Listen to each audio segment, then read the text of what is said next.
Itsuki Shinomiya's exhausting work drains him physically and mentally. He questions his purpose and financial future. After long workdays, he waits for the last train, burdened by exhaustion and hopelessness. He contemplates escaping to a parallel universe, recalling his fading interest in anime and fantasy. Imagining life as an adventurer or hero, Itsuki feels unable to pursue such dreams anymore. Suddenly waking, he realizes he's still stuck in reality. As the final train announcement echoes, Itsuki barely catches the last train, relieved yet unaware of the mysterious woman approaching him. The mysterious woman introduces herself confidently as a goddess, surprising Itsuki with her appearance. She explains Itsuki will be transported to a parallel universe. Despite his protests and disbelief, suddenly, Itsuki is sent to another world, learning he has passed away and must start anew. The goddess offers Itsuki a skill for his new life, leaving him stunned and uncertain. Itsuki doubts going to a parallel universe, but the goddess assures him of his choice.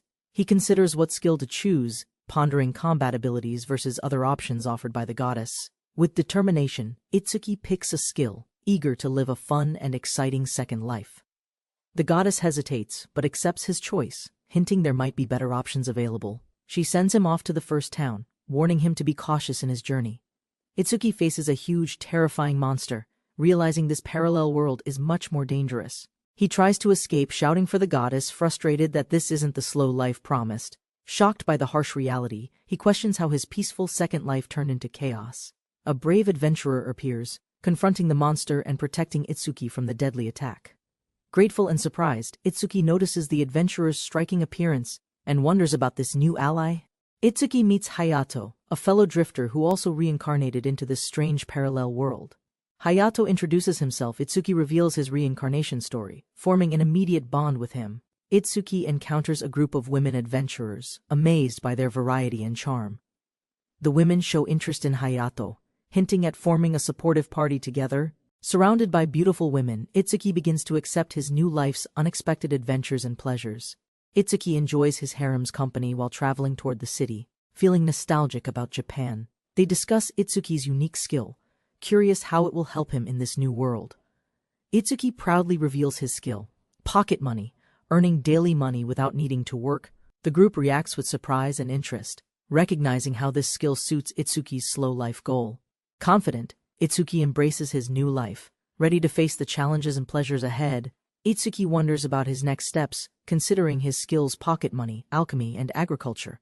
He decides to join a guild and train alchemy, avoiding stress and combat for now. The group arrives at a lively town filled with anticipation and opportunity for Itsuki. Itsuki admires the women adventurers and envisions a laid-back life surrounded by beauty. Confident, Itsuki embraces his slow life goal, ready to enjoy his second chance fully. Itsuki embraces his new life, hopeful and determined his parallel universe adventure is just beginning. Itsuki arrived in town, eating skewered beef while searching for the alchemy guild using Hayato's map. While walking, he felt a sudden tug on his back. Turning around to see a small figure, a timid cat-eared girl stood silently. Itsuki offered beef, but noticed a collar hanging from her neck. Someone scolded him, explaining she's a slave. Itsuki stared at her, doubting such a young girl's fate. The slave trader Yasus approached, mistaking Itsuki's concern as interest, offering to sell the girl to him. Itsuki distracted the slave trader by pointing randomly. The girl quickly stuffed the beef into her mouth. As she happily ate, Itsuki smiled, waved goodbye, and slipped away before the trader noticed her action. He finally reached the alchemy guild, reviewing Hayato's letter and preparing to meet the guild master. Itsuki cautiously stepped inside, calling out to announce his arrival, unsure how the meeting would begin. An old woman appeared, grumbling at his volume, revealing herself as the guild master with sharp eyes. The old woman stared sharply, demanding to know what Itsuki needed without any sign of kindness. Nervously, Itsuki introduced himself and explained his intention, mentioning Hayato's letter to ease the tension slightly. Recognizing Hayato's name, she muttered about drifters rising fast, revealing he'd become a noble through unknown means. She suddenly handed him an envelope, triggering a magical reaction that startled Itsuki and lit his hand. The trial ended as she presented his guild card, exempting him from exams thanks to Hayato's trust. Itsuki requested alchemy training. The old woman muttered to herself, repeating the name, beautiful Reinrich. Panicked by her stare, Itsuki quickly apologized and pleaded to learn, earning her cautious approval in response. Reinrich examined him closely, then acknowledged his potential, inviting him to observe her work in silence. She introduced basic medicine mixing, showing him the tools and telling him to follow her instructions carefully. Heinrich explained how using magic was faster, but warned that manual effort improved skill and potion quality. Heinrich warned Itsuki that mastering alchemy required physical repetition, not just memorization or theoretical understanding alone.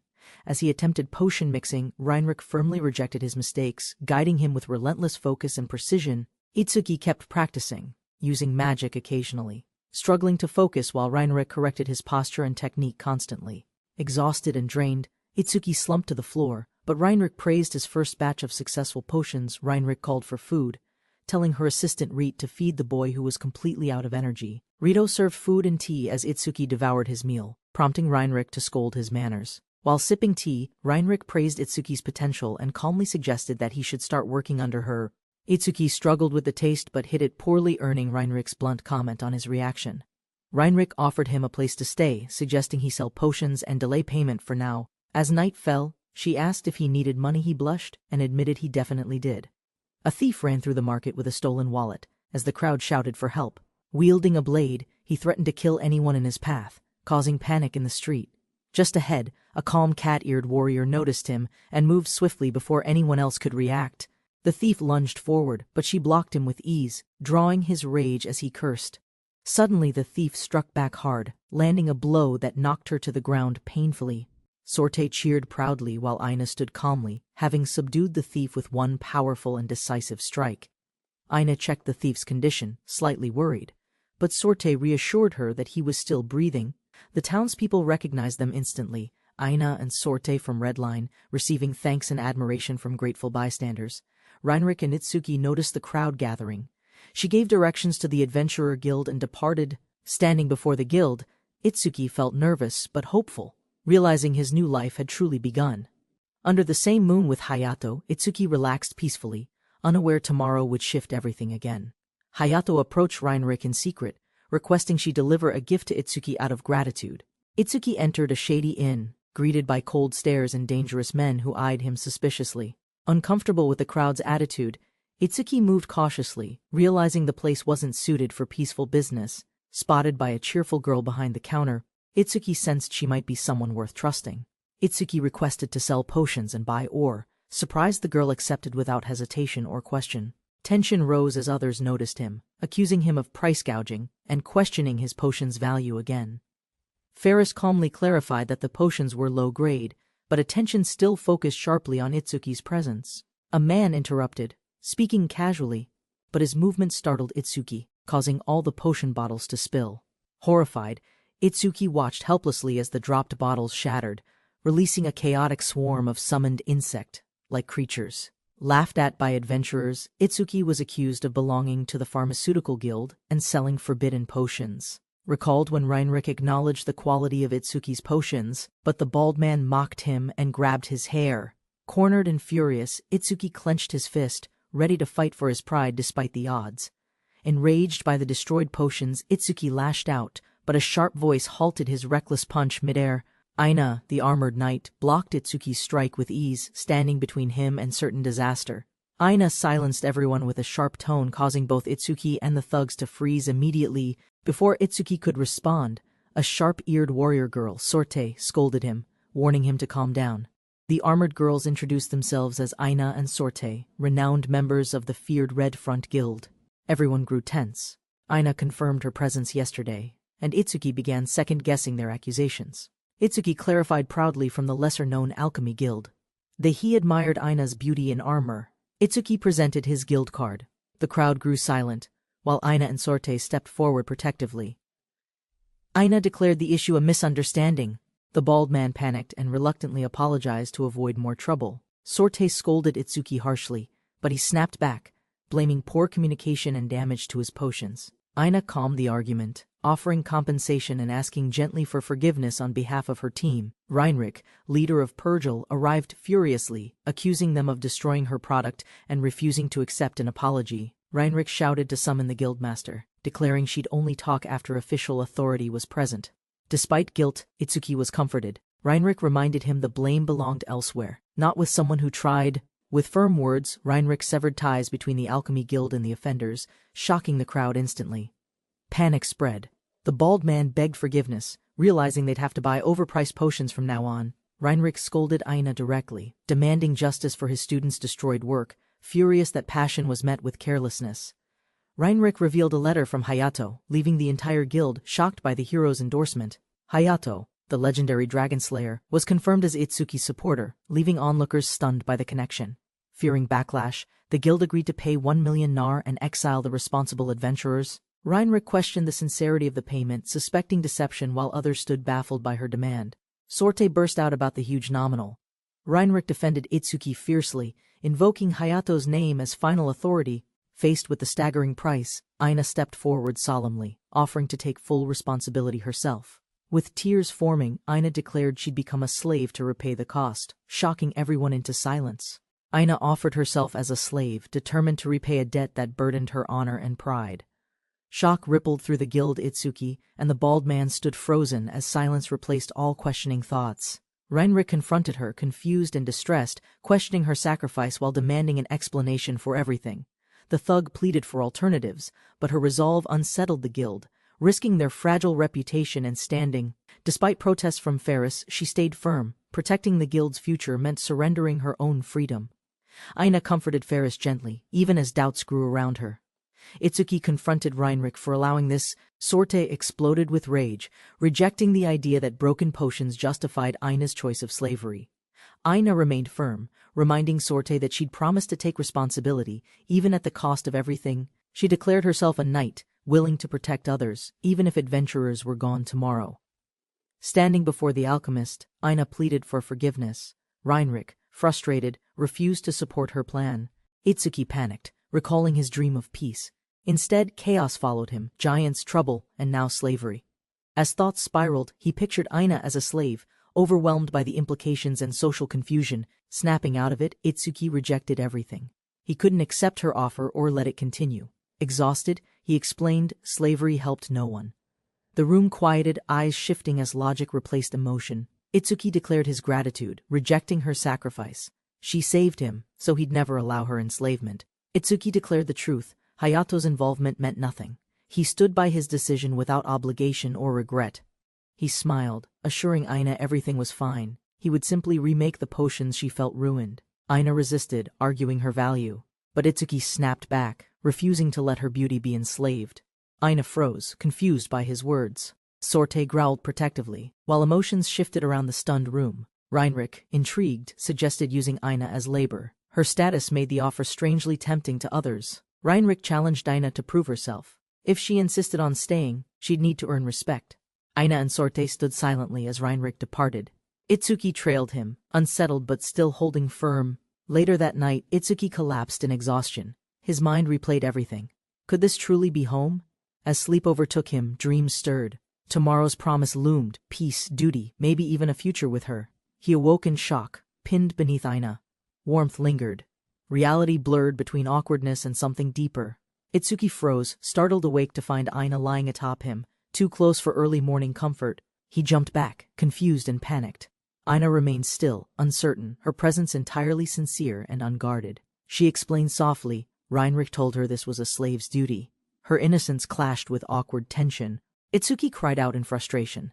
He blamed Heinrich's manipulation, begging Aina to stop and get dressed. Embarrassed, Aina turned away, asking if something was wrong with her. Doubt and silence filled the air. Aina's confidence wavered. She questioned herself aloud, misreading Itsuki's panic as rejection and personal inadequacy. Before Itsuki could explain, Sorte burst in. Shocked by the scene, she shouted Aina's name. With swift fury, Sorte flipped through the air, ready to punish Itsuki for perceived misconduct. Her flying kick landed with force. Itsuki groaned in pain as the room erupted into chaos. Declaring him a beast, Sorte vowed to save Aina. Itsuki scrambled to explain the misunderstanding. Itsuki, summoned by a goddess, arrived in another world, was bullied, and met terrifying monsters. While recovering, he encountered a strange armored girl who intended to sell herself into slavery. They sat to eat while calmly planning a visit to the slave trader right after lunch. Aina enthusiastically suggested titles for Itsuki, misunderstanding slavery and shocking everyone with her forward, formal devotion. She casually revealed her race's marriage rule, leaving Itsuki confused and the table in stunned silence. Sorte insisted on buying Ina's freedom, but she rejected it, wanting sincerity through her sacrifice. Itsuki tried to lighten the mood by joking about money, but tension between them still lingered. Ina remained resolute. Sorte, realizing her determination, agreed to accompany her despite the risk involved. Protective as ever, Sorte warned Itsuki not to touch Ina, vowing to guard her personally. Despite everything, Ina confirmed her decision again, still calling him my lord as they walked onward. Itsuki couldn't understand Ina's motivations. He admired her resolve, but her actions still confused him deeply. Meanwhile, the Adventurers Guild grew quiet, burdened by the thought of losing someone important to them. The atmosphere turned heavy as Ferris to speak, confused by their gloomy. Ferris reminded them that Ina sacrificed her status for their home, urging them not to waste it. Motivated by her words, the guild resolved to work harder, determined to honor Ina's selfless choice. Heinrich visited the armor shop after a long break. The shopkeeper welcomed her with familiar warmth. He asked about her rumored apprentice. Heinrich confirmed it casually, hiding her thoughts behind a guarded expression. Meanwhile, Itsuki entered a lavish estate. He mistook it for a noble's home, unaware of its purpose. A beautiful woman greeted him kindly. She apologized for the wait and invited him deeper inside confidently. Recognizing Heinrich's name, she smiled warmly and led the blushing Itsuki forward, her steps graceful and assured. Itsuki, Sorte, and Ina waited inside. The lavish room stunned them, elegant beyond anything they'd expected. Lord Yasus appeared with flair, greeting them warmly. He credited Heinrich and introduced himself as the company's representative. As Yasus grinned confidently, Itsuki struggled to stay composed, overwhelmed by tension, doubt, and Ina's close presence. Yasus presented a girl confidently. Itsuki panicked under pressure, unsure how to respond to the awkward situation. The girl bowed elegantly. Her name was Wendy, a flawless product raised by Yasus's renowned company. Itsuki was speechless. He couldn't believe someone as elegant as Wendy was being sold as slave. As tension rose, Sorte demanded haste. Itsuki fidgeted in pain, pressed tightly between armor and overwhelming discomfort. Yasus began evaluation. Ina remained calm, but Sorte panicked, confused why she was being treated as merchandise. Yasus explained Ina's burden. Sorte, emotional yet devoted, agreed to help her by sharing the hardship together. Yasus then described slavery's types, criminals, debtors, and more, while Itsuki listened carefully, absorbing this world's harsh, structured realities. Itsuki listened quietly as Yasus explained royal and tribal slaves. These two, however, were simply indebted. With no more questions, they agreed to proceed. The hallway ahead felt unusually quiet and uncertain. Inside the room, Wendy questioned their skills. Ina answered plainly. Sorte admitted only to basic camping experience. Wendy smiled gently, then masked to take clothes off. Ina and Sorte froze, uncertain how to respond. Embarrassed but cooperative, Ina slowly removed her armor. Sorte watched nervously, unsure if this was necessary. Sorte and Ina hesitantly complied with Wendy's instructions, wearing minimal garments as part of the evaluation. They stood quietly while Wendy approached. Her expression softened, assessing their physical fitness and general health calmly. Wendy smiled gently, thanked them, and asked them to turn. The girls obeyed with nervous glances. Wendy checked Ina's posture and composure closely, explaining the importance of responsiveness and presentation in servant roles. She emphasized that discipline and adaptability were key traits, often considered when determining a slave's overall value. The examination became uncomfortable. Ina struggled silently, her discomfort unnoticed, until the tension rose beyond tolerable limits. Sorte reacted instantly, pushing Wendy away in outrage. Her voice echoed sharply, breaking the mood in the room. Wendy gave a sly smirk, realizing no profit would come from these girls. Her interest had shifted. The paperwork concluded. Itsuki acknowledged the deal quietly. Wendy returned late, as if nothing strange had happened. Ina and Sorte stood silent, visibly shaken. Itsuki asked, but Sorte snapped, urging him not to question. Lord Yasus reviewed the assessments. Ina and Sorte excelled in combat but failed in daily tasks. Yasus explained the results calmly. Both girls were reliable in battle but lacked broader partner utility roles. Curious, Yasus questioned Sorte's limitations. Wendy offered to explain, noting Sorte's data didn't match her true age. Wendy clarified Sorte was still maturing as beastkin. Sorte became embarrassed, angrily dismissing the sensitive conversation. Immediately, Wendy forcibly examined Sorte, laughing loudly. The situation escalated awkwardly, leaving Sorte flustered and helpless in protest. Wendy explained Sorte's beastkin instincts. Her body's traits made human interaction awkward and physically challenging. Final values were assigned. Ina earned 600,000 nar. Sorte followed with 400,000 with payments settled. Yasus summoned the circle. All members gathered, placing hands together to form bonds. As hands touched within the circle, glowing marks appeared. The contract sealed their partnership through magic. A sharp burn struck Itsuki's hand. A glowing crest etched itself, marking him as their master. The contract was confirmed. Wendy explained it ensured loyalty. Slaves couldn't harm their designated master. Ignoring protocol, Sorte launched a test attack. Itsuki barely reacted before a magic backlash struck instantly. The contract activated. A surge of pain overwhelmed Sorte, forcing her to the ground in agony.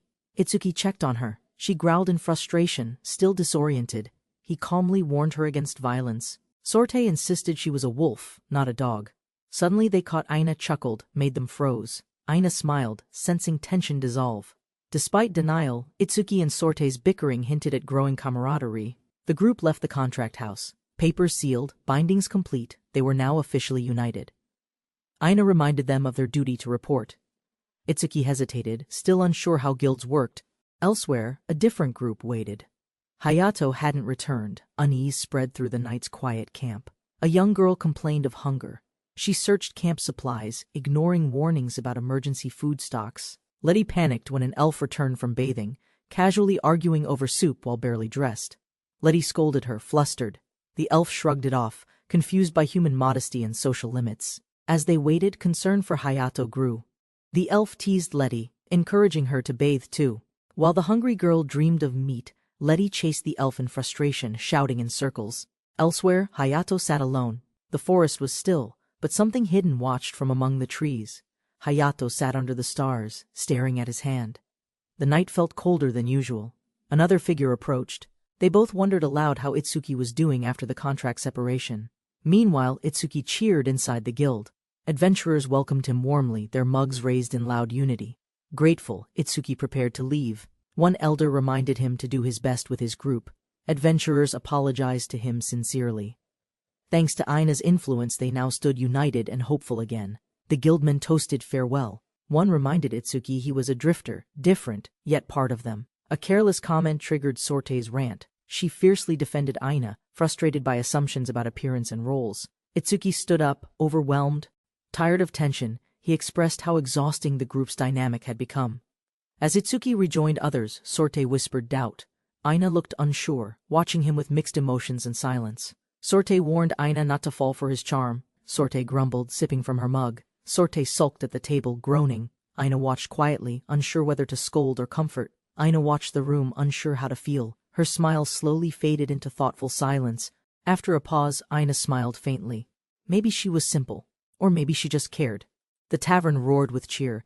Itsuki declared the world wonderful, promising a party using his skill. Grinning, Itsuki activated his ability. A coin dropped into his hand. He shouted confidently, "Pocket money!" Itsuki flaunted his skill. But behind the cheers, funds ran low, and reality began sinking.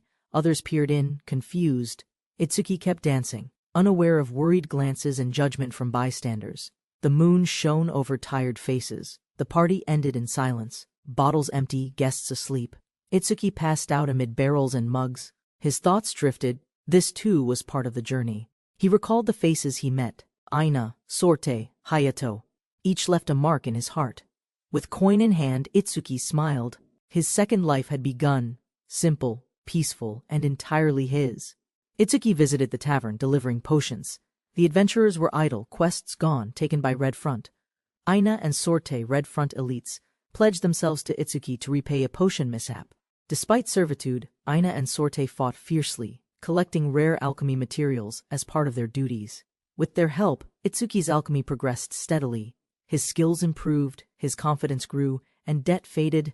Each morning, Itsuki invoked pocket money, smiling quietly, his slow life supported by loyalty, effort, and magic. Itsuki exhaled deeply, casting his skill. With a flick, the familiar coin appeared in hand. His skill had evolved, no longer copper. A gold coin sparkled. Pocket money reached level 2.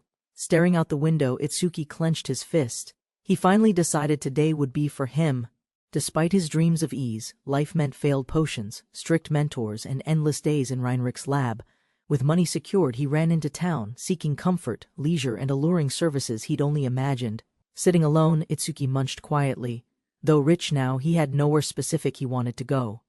Lost without a map, Itsuki met Yasus and Wendy, familiar faces from the local noble estate.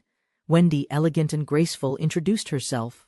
Itsuki was stunned. Her smile made his morning brighter than gold. While explaining his day off, Itsuki admitted he barely knew the city. Yasus offered unexpected company. Yasus smiled thoughtfully and proposed Wendy as guide. Itsuki agreed, unaware this walk would change everything. Wendy gently offered to help him rest. Her kindness masked the deeper loyalty she quietly carried. Flustered, Itsuki quickly denied dissatisfaction. Yasus smiled, satisfied, and Wendy formally offered her service with grace.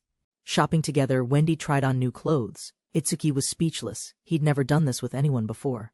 Awestruck, Itsuki chose outfits for both.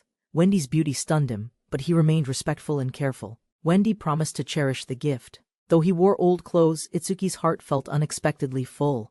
Stood outside, Wendy offered care. Itsuki, overwhelmed, realized he cherished her soothing presence. Hand in hand, Wendy led him out. Her warmth gave him courage to follow freely. They drank tea by a sunny window.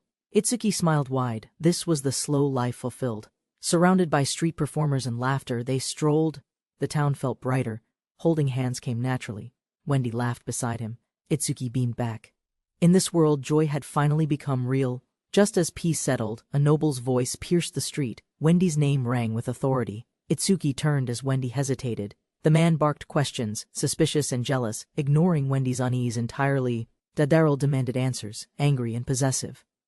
Itsuki stepped forward calmly, shielding Wendy, insisting she was no object. Dadaro, a noble's son, flaunted status and wealth. His claim 120 million nar to buy her. He shouted for Yasus. Wendy stayed close to Itsuki, unfazed, while he froze at the number. Without hesitation, Itsuki pulled Wendy close. Boldly, he declared his will to protect her. Status be damned. Dadaro trembled, veins bulging, lips twitching. Rage boiled behind his eyes as his servant cowered behind him. After a disappointing hunt, Aina and Sorte walked home, knowing everything collected belonged to their master. Aina expressed frustration with servitude. Still, duty bound her to gather herbs for her alchemist lord. In town, Wendy surprised Itsuki with an affectionate move. Caught off guard, he struggled to respond. Itsuki stayed calm, brushing off shock. He claimed resilience from harsh workdays, baffling Wendy and silencing Dadaro. Furious, Dadaro erupted. Insults flew, threats echoed, but Itsuki and Wendy stood firm, unmoved by noble rage. Tensions exploded.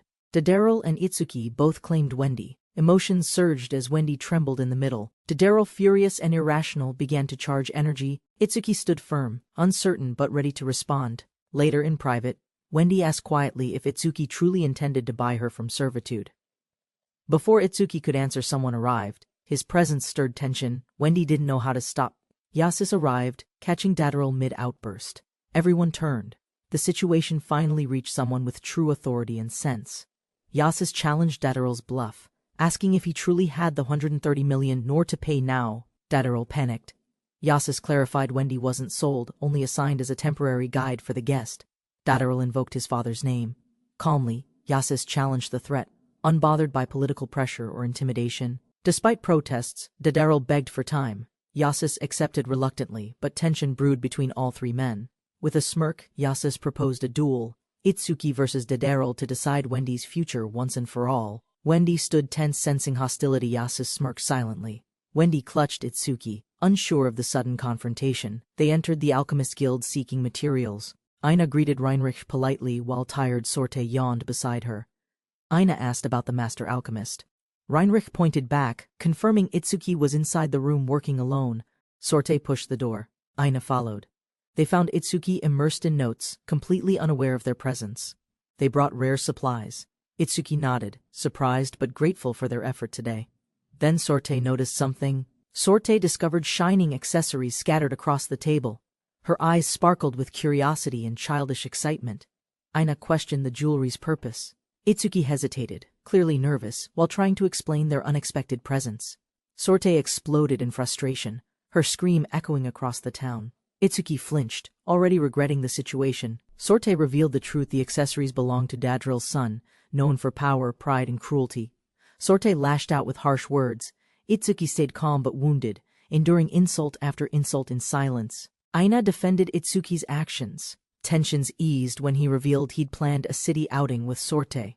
Sorte reacted strongly, unsure of her feelings. Itsuki apologized. Aina redirected the talk toward the upcoming event. Itsuki revealed the contest raised funds to free Wendy. He needed 80 million nar to succeed. Sorte erupted in fury again. Itsuki endured the assault. Aina struggled to keep both sides under control. Calming down, they agreed to help. Itsuki requested they collect accessory materials. Aina accepted with steady resolve. Plans delayed, Itsuki chose potion sales. Aina apologized, but he accepted the setback without hesitation or complaint. Aina praised him warmly. Sorte, bursting with energy, dragged her out to hunt materials with determination. Elsewhere, Wendy sat in solitude. She waited, troubled by thoughts of the looming challenge. She told Itsuki he didn't need to help. Still, he smiled, choosing to move forward anyway. He reassured Wendy gently. Confidence replaced her fear. Together, they vowed to face the trial ahead. Wendy, troubled by uncertainty, questioned the motives. Yasus sensed her worry and gently sought the truth. Yasus appeared, unapologetic. He called it fortune, a calculated gamble. Wendy stood silent, quietly absorbing the betrayal. Yasus gently assured Wendy their situation would improve. She quietly listened, unsure if she could truly believe him. Wendy revealed her origin as a rare slave with choice. She suspected Yasus planned to sell her. Itsuki confronted Daryl, shocked he'd been offered as a wager without consent. The game's stakes grew personal. Later, Yasus casually asked Wendy about her day. Her unease deepened, recalling Daryl's probing stare earlier. Itsuki smiled to comfort her. Wendy hesitated, then nodded faintly. Their uncertain alliance had quietly begun forming. Wendy questioned Yasus's cruel time limit. The task was overwhelming, yet he remained eerily confident. Her hesitation revealed doubt. Yasus pushed further, testing her faith in Itsuki's strength under impossible odds. Yasus insisted that Itsuki wouldn't abandon her.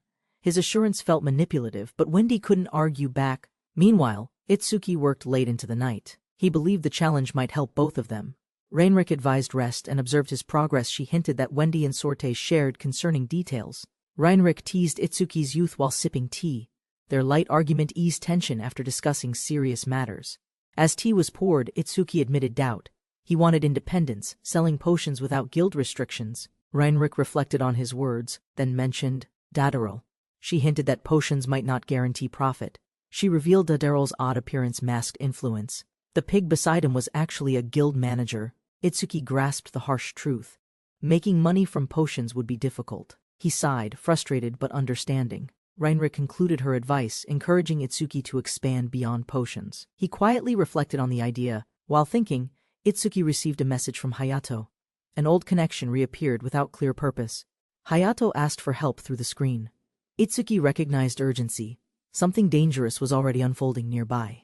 A massive phoenix emerged from smoke. Hayato's party stood firm, ready for what came next together. The girl summoned a whirlwind, launching enemies. Another struck fast beside her. The group attacked in rhythm. The girl shielded her ally from a charging beast. She shouted urgently while granting access to supplies. The phoenix spread its blazing wings. Its energy rose further, releasing power that overwhelmed nearby attackers instantly. After the clash, Itsuki praised the effort. He promised to return with dungeon ore next time.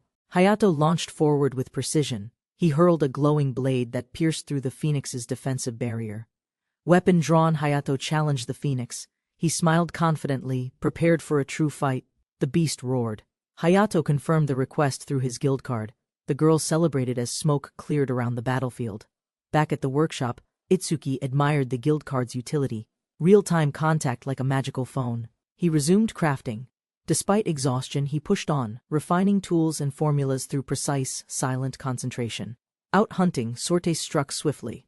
Aina tried to speak, but Sorte focused fully on her prey. With materials gathered and stress relieved, Aina smiled. Sorte agreed it was time to head home together. Aina gathered materials with care.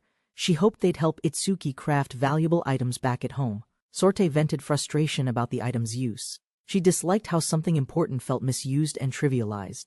Aina stayed calm, sipping tea. Sorte fumed louder, frustrated by Aina's relaxed attitude and blind forgiveness. Sorte wrestled with her thoughts. She was irritated but couldn't fully reject how Itsuki acted either. Despite her outbursts, Sorte still denied her feelings. She mocked preferences to mask emotional confusion and pride. Still flustered, Sorte forced a grin.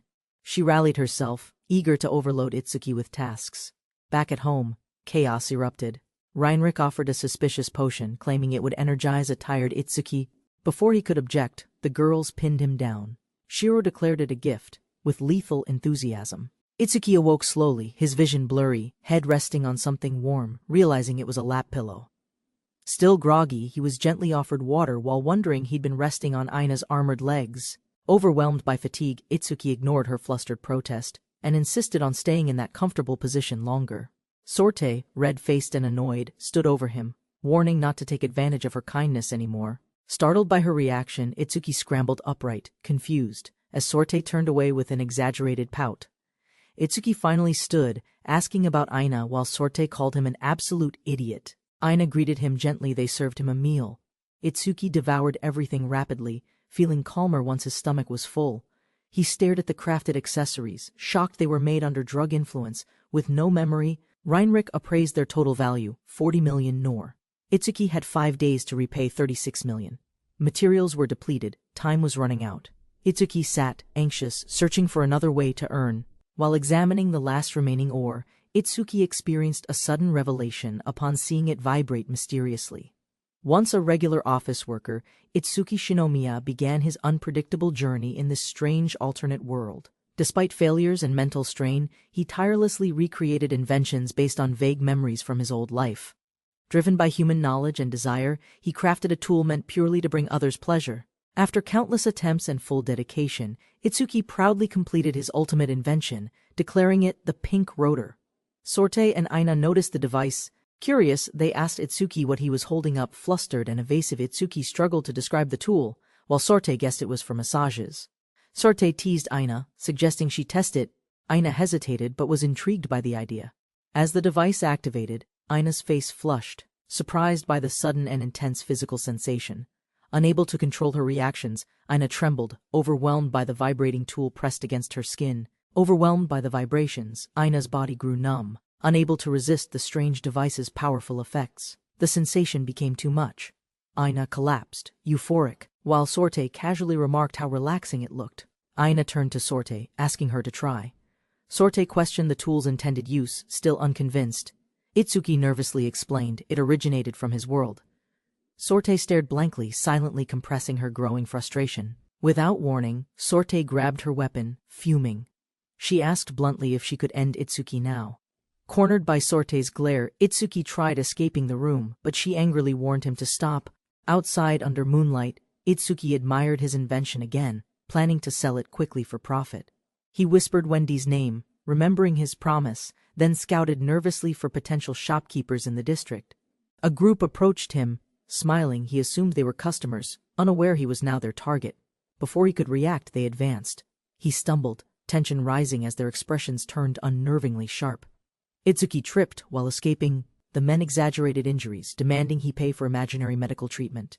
Surrounded, Itsuki offered a potion. Suspicious of extortion, he accused them of working for Daryl directly. Shocked by the accusation, they denied everything. Itsuki dashed off before they could restrain him again. He shouted a fake distraction about gold coins, confusing them long enough to sprint far ahead. As they chased him with weapons drawn, Itsuki smirked, activating his pocket money skill just in time. As a sword swung toward Itsuki, a girl suddenly appeared and struck the attacker down without hesitation. Landing gracefully under the moonlight, the girl looked back confidently at the stunned Itsuki, whispering, "I made it." Itsuki froze under the moonlight as the cloaked girl appeared, her fur strangely glowing pure white. He recognized her.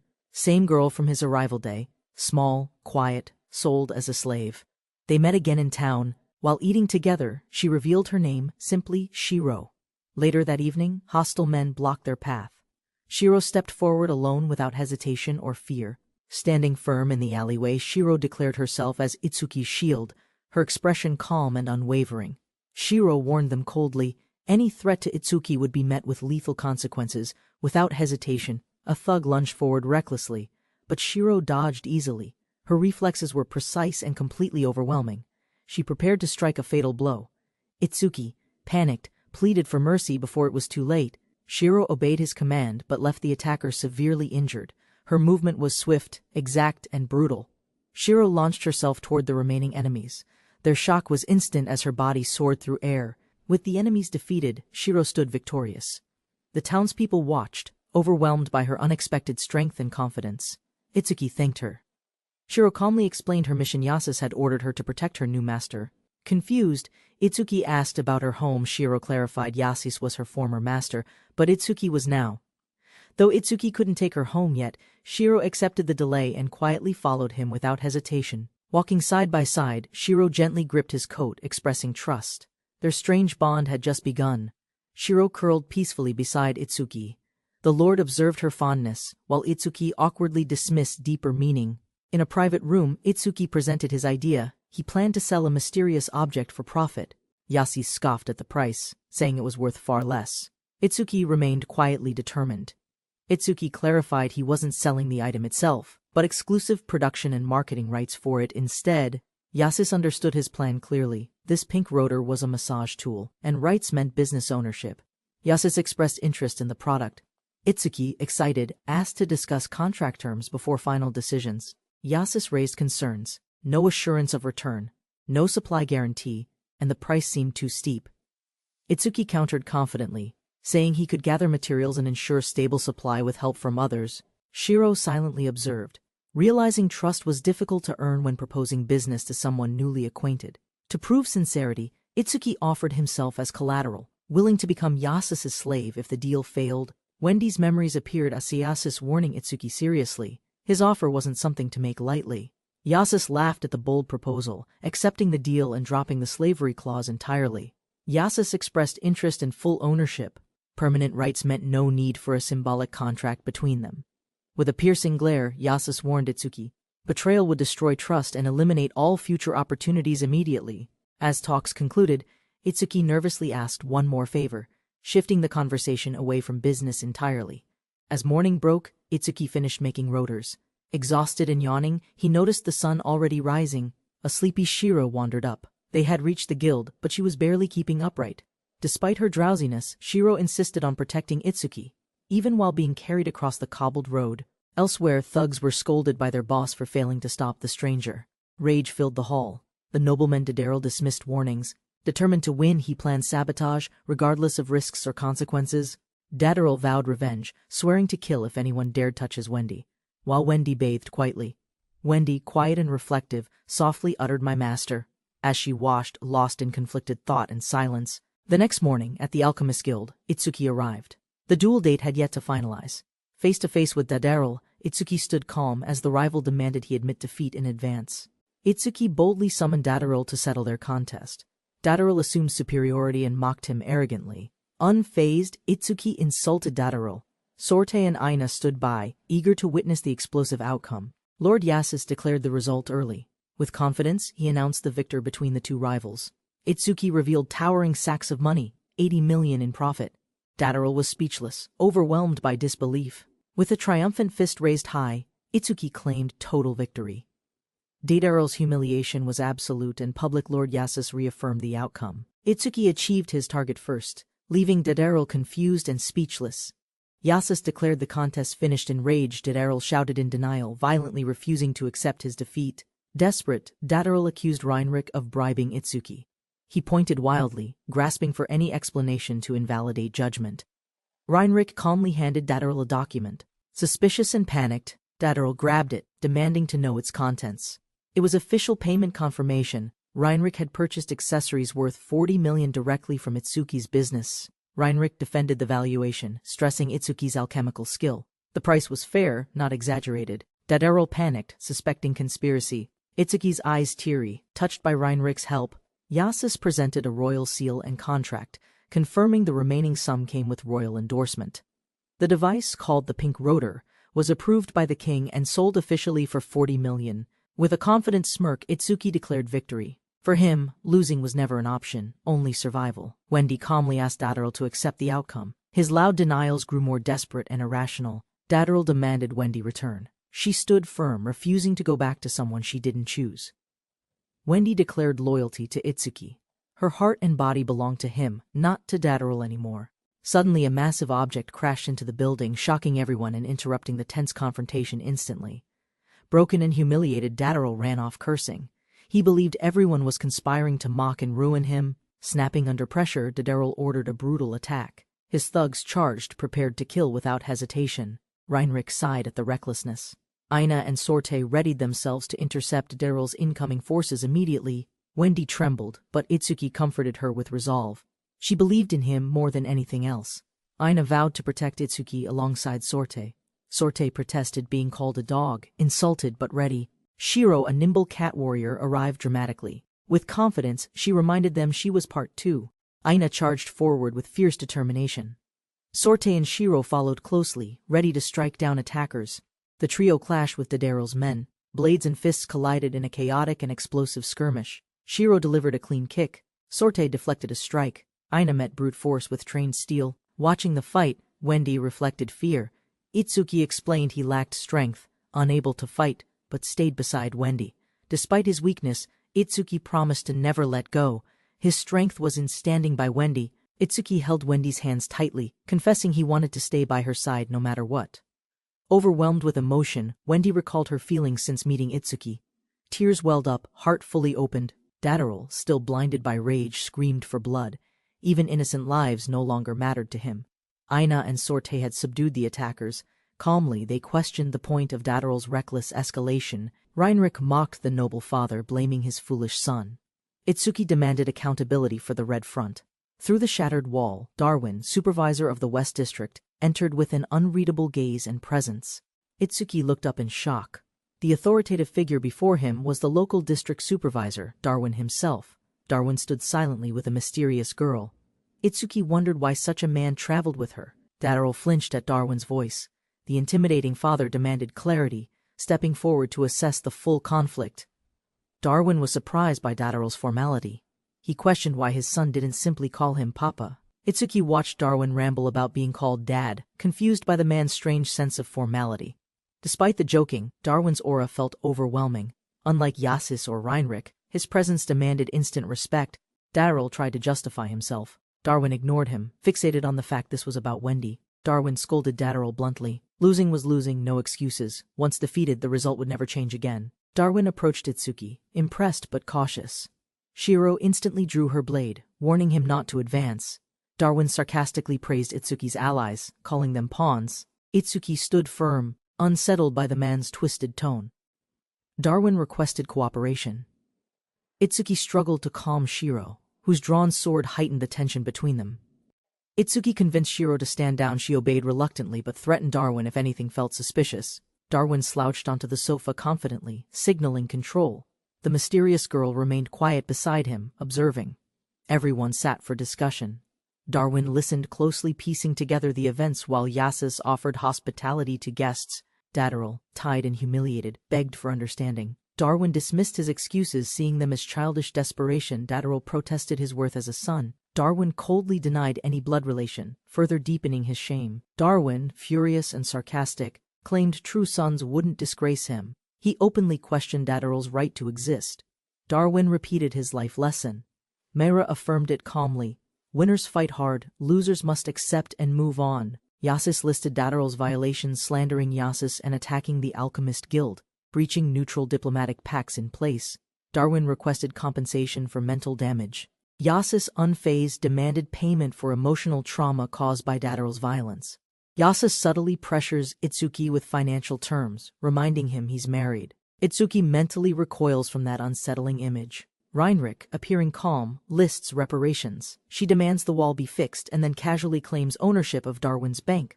Darwin collapses in dismay after hearing her decision. Itsuki shows no surprise while Mira confirms her choice confidently. Darwin pleads for mercy. Heinrich offers a compromise: shared authority over loans. Itsuki considers it without outright rejection. Heinrich threatens to expose Darwin's son's crimes. Itsuki feigns confusion while Darwin is crushed by the brutal leverage. Darwin lashes out in frustration, blaming the captured criminal for causing him repeated trouble through illegal dealings. The tied Daryl panics as Darwin warns him about harsh punishment from the church and public humiliation. Darwin tries to regain favor by offering help. Itsuki feels cornered while Heinrich lightly mocks his unease. Shiro confronts Darwin with deadly pressure.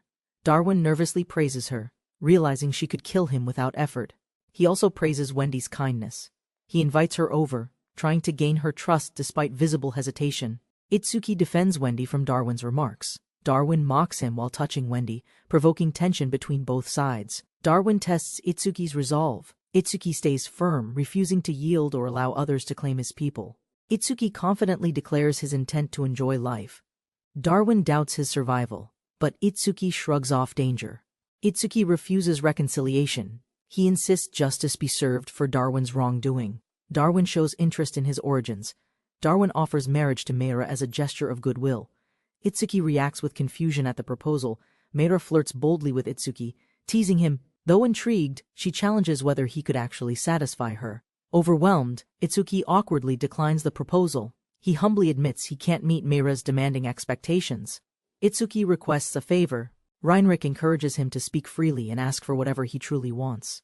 Instead of riches or power, Itsuki enjoys a quiet moment. He sips tea, embracing peaceful solitude. Over tea, Heinrich notes his chaotic luck. Itsuki points out things worked out, with many perks gained. Heinrich considers the bank a fair reward. Itsuki downplays it, calling it modest and cooperative compensation. As Aina and Sorte approach, Itsuki laughs awkwardly, realizing Darwin's plan was to swindle them from the start. Heinrich assigns Itsuki a task. He agrees and leaves to meet Darwin's approaching messenger with calm composure. Walking through town, Itsuki denies being lucky. The girl suggests otherwise, teasing him about unexpected benefits and ease. With the map in hand, Itsuki leads forward. Aina and Sorte support him with growing affection. Led by the map, Itsuki and the girls reach a destination. A towering estate stands ahead. He finally arrives at his goal, a home of his own in this new fantasy world. Arriving at the door, Itsuki hesitates. Aina admires the house while Sorte silently judges his house. Unsure how to respond, Itsuki questions Aina's comment. Sorte compares it to worse places they've seen. Though everyone waits, Itsuki delays entering. He admits nervousness, unsure what to expect inside this unfamiliar new home. Memories surface of his first apartment. Itsuki reflects on how far he's come since that moment. Even with doubts lingering, Itsuki opens the door. He quietly steps inside, still sorting through conflicted emotions. Wendy walks gracefully through the hall, dressed formally. Her expression is calm, prepared to fulfill her role. She greets Itsuki warmly, catching him off guard. Her smile is sincere, while he's filled with confusion. Wendy explains her presence confidently. Itsuki is flustered, surprised by how naturally she accepted her servant duties. Just as Itsuki's heart swells with joy, Darwin interrupts, casually greeting him with a teasing smirk. Darwin reassures him everything promised is real. Itsuki struggles to believe this luxurious home now belongs to him. The house includes premium furnishings, a bath, and an alchemy lab. Darwin offers it as compensation. Darwin departs, trusting Itsuki to manage the estate. Itsuki thanks him and prepares for tomorrow's visitor. Itsuki welcomes the girls inside, granting them room freedom. Wendy offers tea, maintaining her dedicated servant role. Wendy calls everyone for dinner. Itsuki jokes about sleeping outside. Sorte questions his sudden burst of responsibility. Aina and Sorte test the bed's comfort. They're amazed, agreeing it surpasses local inns by far. Sorte convinces Aina to join her for a bath. They eagerly head off, chatting with excitement. Meanwhile, Itsuki relaxes alone in the steamy bath, finally able to release the tension he carried. He stretches, reminiscing about overwork and small joys from his old life. The luxury feels surreal now. While washing, he starts wondering about practical inventions. His thoughts shift toward alchemy, but someone stepped in. Wendy enters unexpectedly. Calm and sincere, she offers to wash his back, leaving Itsuki frozen in shock. Itsuki panics as Wendy calmly approaches. She insists on washing his back, leaving him stunned and speechless. As water is poured gently, Wendy offers to join future baths. Itsuki blushes, unsure how to respond. Wendy begins scrubbing his back. Itsuki fights embarrassment, trying desperately to stay composed under the awkward pressure. Wendy leans forward too closely. Itsuki flinches in surprise, instinctively reacting to the sudden physical proximity and softness. Wendy requests him to turn around. Itsuki mentally panics, realizing she's about to wash his front next. Wendy embraces Itsuki from behind. His thoughts spiral, fearing he'll draw his sword from excitement. Wendy confesses her feelings, grateful to belong to him. Her gentle honesty catches Itsuki completely off guard. Their faces move closer as tension builds. Itsuki tries to speak, but emotion keeps him quiet. As they close in, Sorte barges in, frustrated by the delay. Aina tries to calm her, caught red-handed. Wendy and Itsuki freeze. Sorte and Aina stare, silently, judgment heavy in the humid air. Itsuki panics, trying to explain the situation, while Sorte furiously accuses. hymn of impropriety and disrespect. Sorte breaks down, crying that Aina now hates her while both storm out, leaving Itsuki stunned and guilty. Itsuki defends himself, saying nothing happened. Suddenly Aina apologized, facing Itsuki, Sorte, and Wendy sincerely. Aina firmly declares it's their responsibility to assist Itsuki, while Sorte admits she pushed work onto Wendy. As Aina steps forward, determined to help, Itsuki is forced out of his own bath in frustration. Aina slips dramatically onto the floor, leaving everyone shocked and concerned by her unexpected fall during movement. Itsuki despairs over his ruined bath. Sorte reacts quickly, shielding Aina, as tension turns chaotic yet again. That night, at Darwin's residence, guests apologize for troubling the household, speaking regretfully about the matter with Daryl. Dharma listens quietly as Mira explains Daryl's disgrace and how it hurt their family, standing deeply. Though Dharma agrees with her, she grows tired of the topic, criticizing Daryl's stupidity and his ungrateful behavior. Dharma expresses interest in meeting the drifter responsible, noting his bold actions during the recent guild incident. Morning sunlight spread over the quiet countryside, warming the peaceful rooftops and distant silhouette of the estate. Shiro stood on the rooftop, watching birds fly away, ears twitching at every flutter and chirp. Curious and alert, Shiro padded swiftly through the hallway, sniffing the air to confirm a familiar scent. Stopping outside a closed door, Shiro leaned in carefully, listening for sounds, then peeked inside with quiet curiosity. Inside the room, Itsuki remained fast asleep. Shiro entered softly, calling out to her master with concern. Itsuki muttered anxiously in his sleep, reliving a stressful dream. Shiro watched quietly, confused and concerned. Shiro gently patted Itsuki's head, soothing him while he mumbled incoherently, slowly easing into calmer breathing. Sunlight filtered through the window. Shiro turned her gaze, blinking softly as she sensed morning had arrived. Itsuki sat up groggily and found Shiro sleeping by his side. He quietly whispered her name.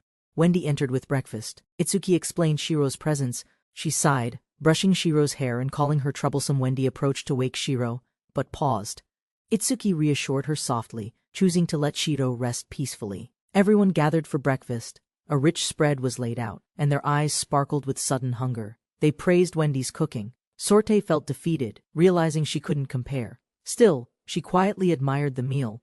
Despite enjoying the food, Itsuki's chaotic table manners disturbed Shiro, who sat speechless, watching him eat sloppily. After finishing, they politely thanked Wendy. Tea was served, and the peaceful morning routine drew to a close. Itsuki, now living peacefully, enjoyed another lavish dinner. Wendy's cooking brought them comfort and daily satisfaction together. The next morning, teasing remarks emerged. Sorte joked about Itsuki's dependence, hinting Wendy had fully domesticated him. Defensive and passionate, Itsuki ranted about food's power, how flavor and anticipation made every meal deeply meaningful. Moved by his words, Wendy became the emotional center. Her meals gave the household hope and unity. Afterward, Wendy quietly thanked Shiro for cleaning. Peace settled over their home, supported by shared responsibility. Shiro quietly observed that Wendy had changed. Her cooking felt warmer now, filled with subtle affection. Gathered together, the group listened as Itsuki nervously prepared to express his gratitude for their support. He revealed small, thoughtful gifts, tokens meant to thank each of them for their help and friendship. Moved by the gesture, Aina, Sorte, Wendy, and Shiro accepted. Their expressions softened, touched by Itsuki's genuine effort. Wendy promised to cherish it while Sorte murmured, "Then you." Itsuki beamed, heart quietly full of joy. Itsuki offered them to stay longer, but Sorte declined. Their debt must be repaid through adventure. With cheerful farewells, they parted. Aina warned them to stay safe, while Itsuki tried calming Sorte's energy. Later, tension returned. The group worried Range might discover their situation and misunderstand their bond with Itsuki. Despite unease, Sorte marched forward with purpose, vowing to do her best with determination and pride. That afternoon, under Yasu's supervision, Itsuki formed a formal contract with Wendy and Shiro, solidifying their unity. With hands united and words spoken, the magical contract was sealed, solidifying loyalty and shared fate. Yasu accepted the outcome with humor. Itsuki apologized humbly, grateful for being entrusted with their futures. As dusk approached, Itsuki sat silently. Wendy called to him, finding him watching the distant hills. He explained he was considering using the open land for farming, a peaceful idea sparked by contentment. Wendy asked curiously. Itsuki answered with ease. The tranquil setting had inspired him to start anew. Itsuki gently held Shiro in his arms, silently promising a life of warmth, care, and peace. Wendy joined them, her heart softening as she watched. A new peaceful family dream began to form. Just as comfort settled, a knock echoed. Wendy peeked out. Strangers had come, bringing unexpected tension inside. Dharma introduced himself formally along with Meira. His words disturbed Itsuki's peaceful life. Dharma introduced himself proudly, listing achievements and ties.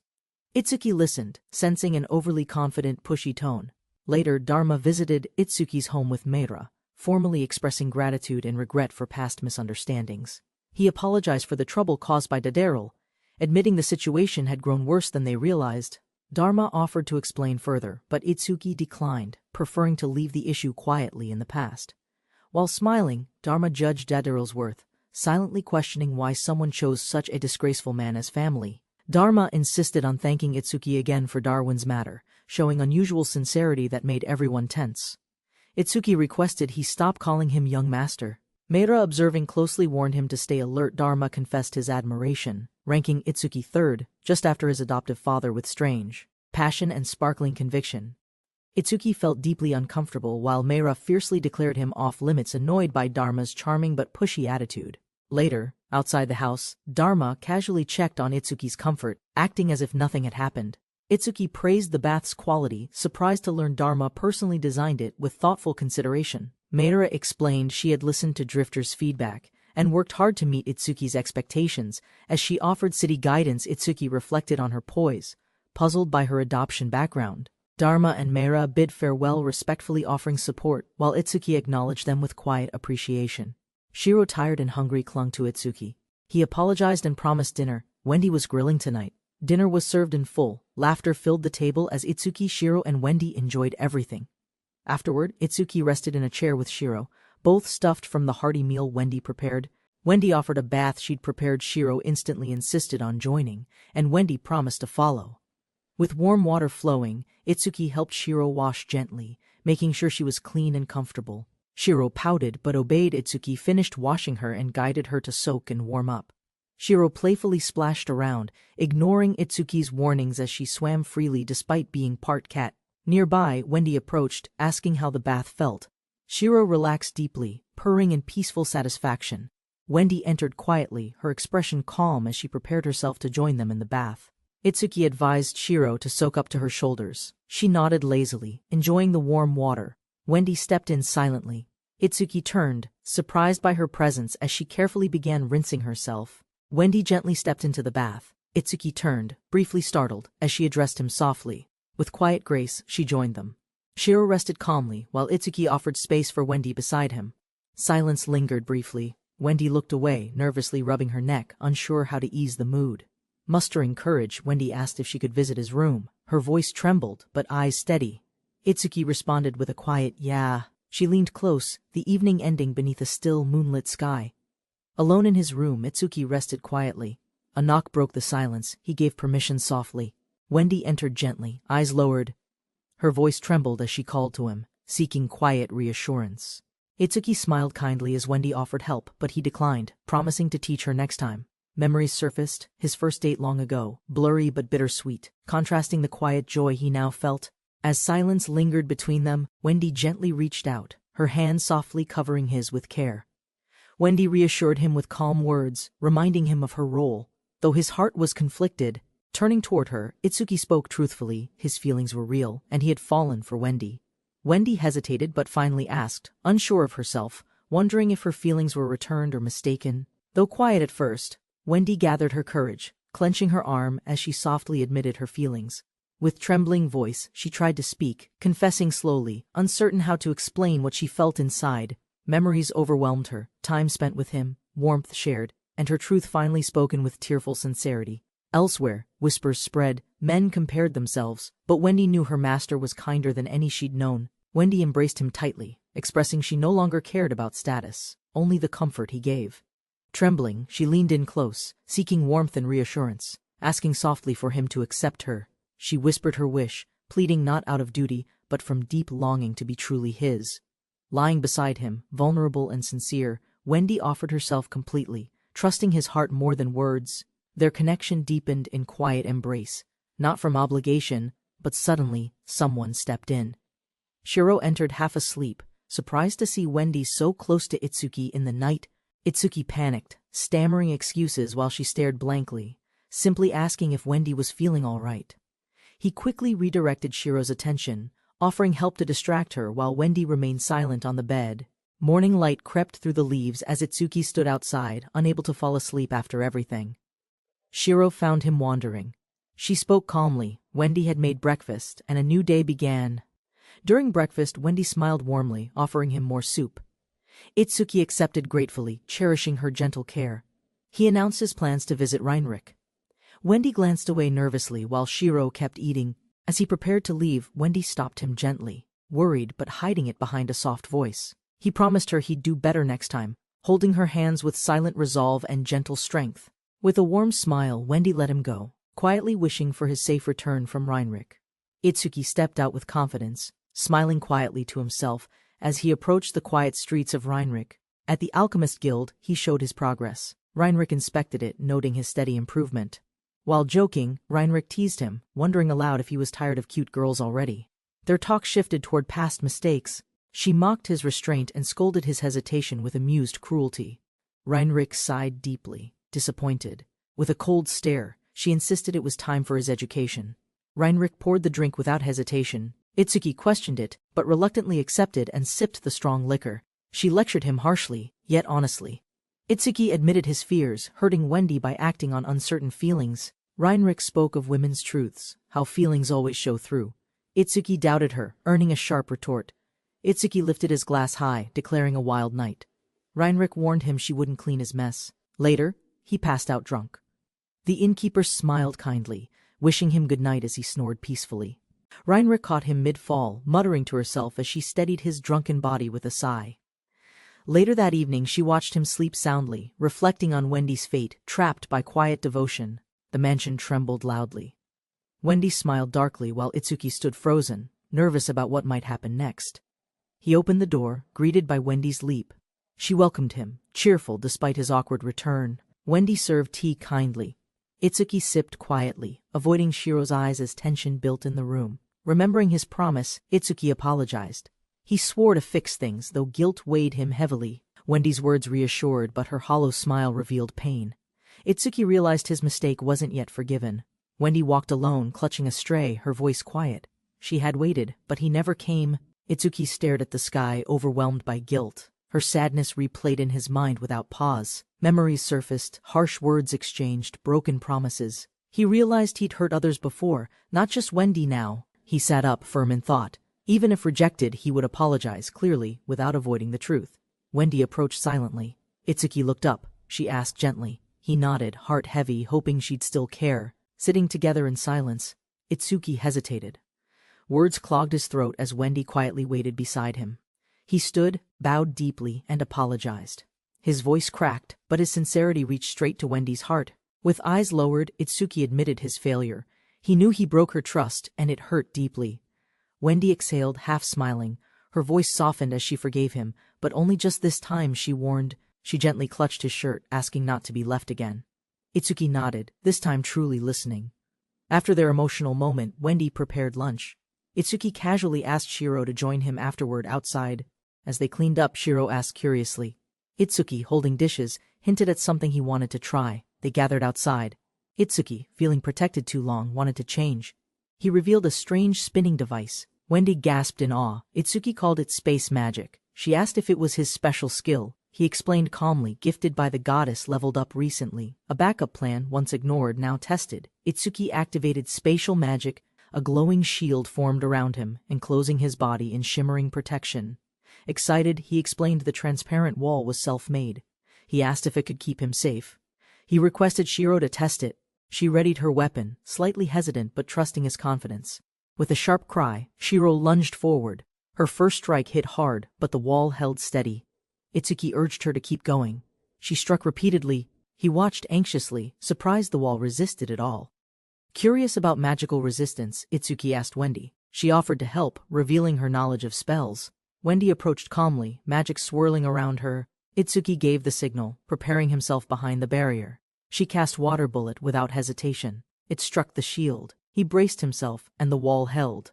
Grateful and excited, Itsuki suggested a trip to town. Shiro cheered, eager for food and fun. Suddenly, chaos broke out. Sorte and Aina chased a beast through the forest, weapons drawn and ready. Aina charged with precision, blade cutting through the beast. Her strength and form showed no hesitation. Sorte wiped sweat, catching her breath. Around them, monster bodies lay still, hunting for the day complete. Later, beside the fire, Sorte sipped stew. Aina stirred the pot quietly, voice soft and calm. Sorte reassured Aina about simple meals.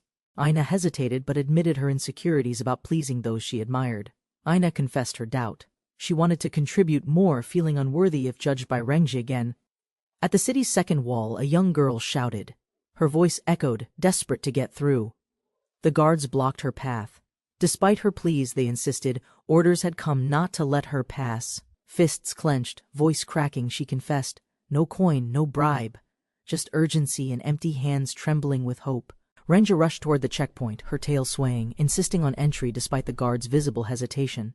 Sensing danger from behind, Renji growled sharply, her sharp instincts alerting her to something approaching fast. One guard turned, confused, as a sudden blur passed his vision, leaving him frozen in silence. Before he could react, Renji delivered a fierce spinning kick, knocking him back without breaking her stride. She sprinted inside, slamming the gate behind her, while the other guard shouted and blew his whistle. Renji dashed through the town gates, shouting her intent to help before anyone else got hurt. Meanwhile, a living potato-shaped creature bounced through the market, confusing locals and catching curious eyes. Itsuki approached the odd creature as Wendy explained it was a moa, a hopping vegetable species. Surprised, Itsuki realized vegetables could walk here, unlike back home, where only fish had any mobility. Shiro suddenly grabbed him, begging for food while already chomping on the living vegetable without hesitation. Shiro cried out for meat, and Itsuki laughed gently, promising her a full, hearty meal. Wendy smiled at Itsuki's request and confidently offered to guide them to the town's best place. They walked side by side, Shiro skipping happily behind, as Wendy squeezed Itsuki's hand affectionately. Later, the three enjoyed a massive feast together, laughter rising while Shiro devoured meat with joy. Meanwhile, distant guards patrolled under the moonlight, still hunting the intruder who had slipped past earlier. Renji sprinted across rooftops under moonlight, frustrated by the guards' relentless pursuit through the night. She launched into the sky and crashed through a wall, landing forcefully beside a stunned man. Meanwhile, Shiro was surrounded by guards. She raised her weapon as they shouted commands to freeze. Renge grabbed Itsuki as hostage, warning everyone not to move as she demanded safe passage now. She pleaded with Wendy for trust, insisting she only needed help briefly to protect her friends. Wendy cried out as Shiro paused, torn between her master's call and the need to act. Itsuki, injured but smiling, told Shiro to protect Wendy while guards closed in from behind. As the moment turned, Renji signaled Itsuki to flee with her through the alley ahead. Itsuki activated his space magic, charging power while fleeing with Renji through the narrow back streets. A spell burst behind them, shattering the wall, as the pair vanished deeper into the shadows. A loud slam broke the chase as Renji struck a guard, clearing the path ahead. Itsuki apologized quickly, while chaos spread among the confused soldiers inside the narrow corridor. Without hesitation, Renge and Itsuki fled together, pushing forward before more guards could surround them again. From above, Wendy called out to Shiro, asking her to stay and protect Itsuki instead.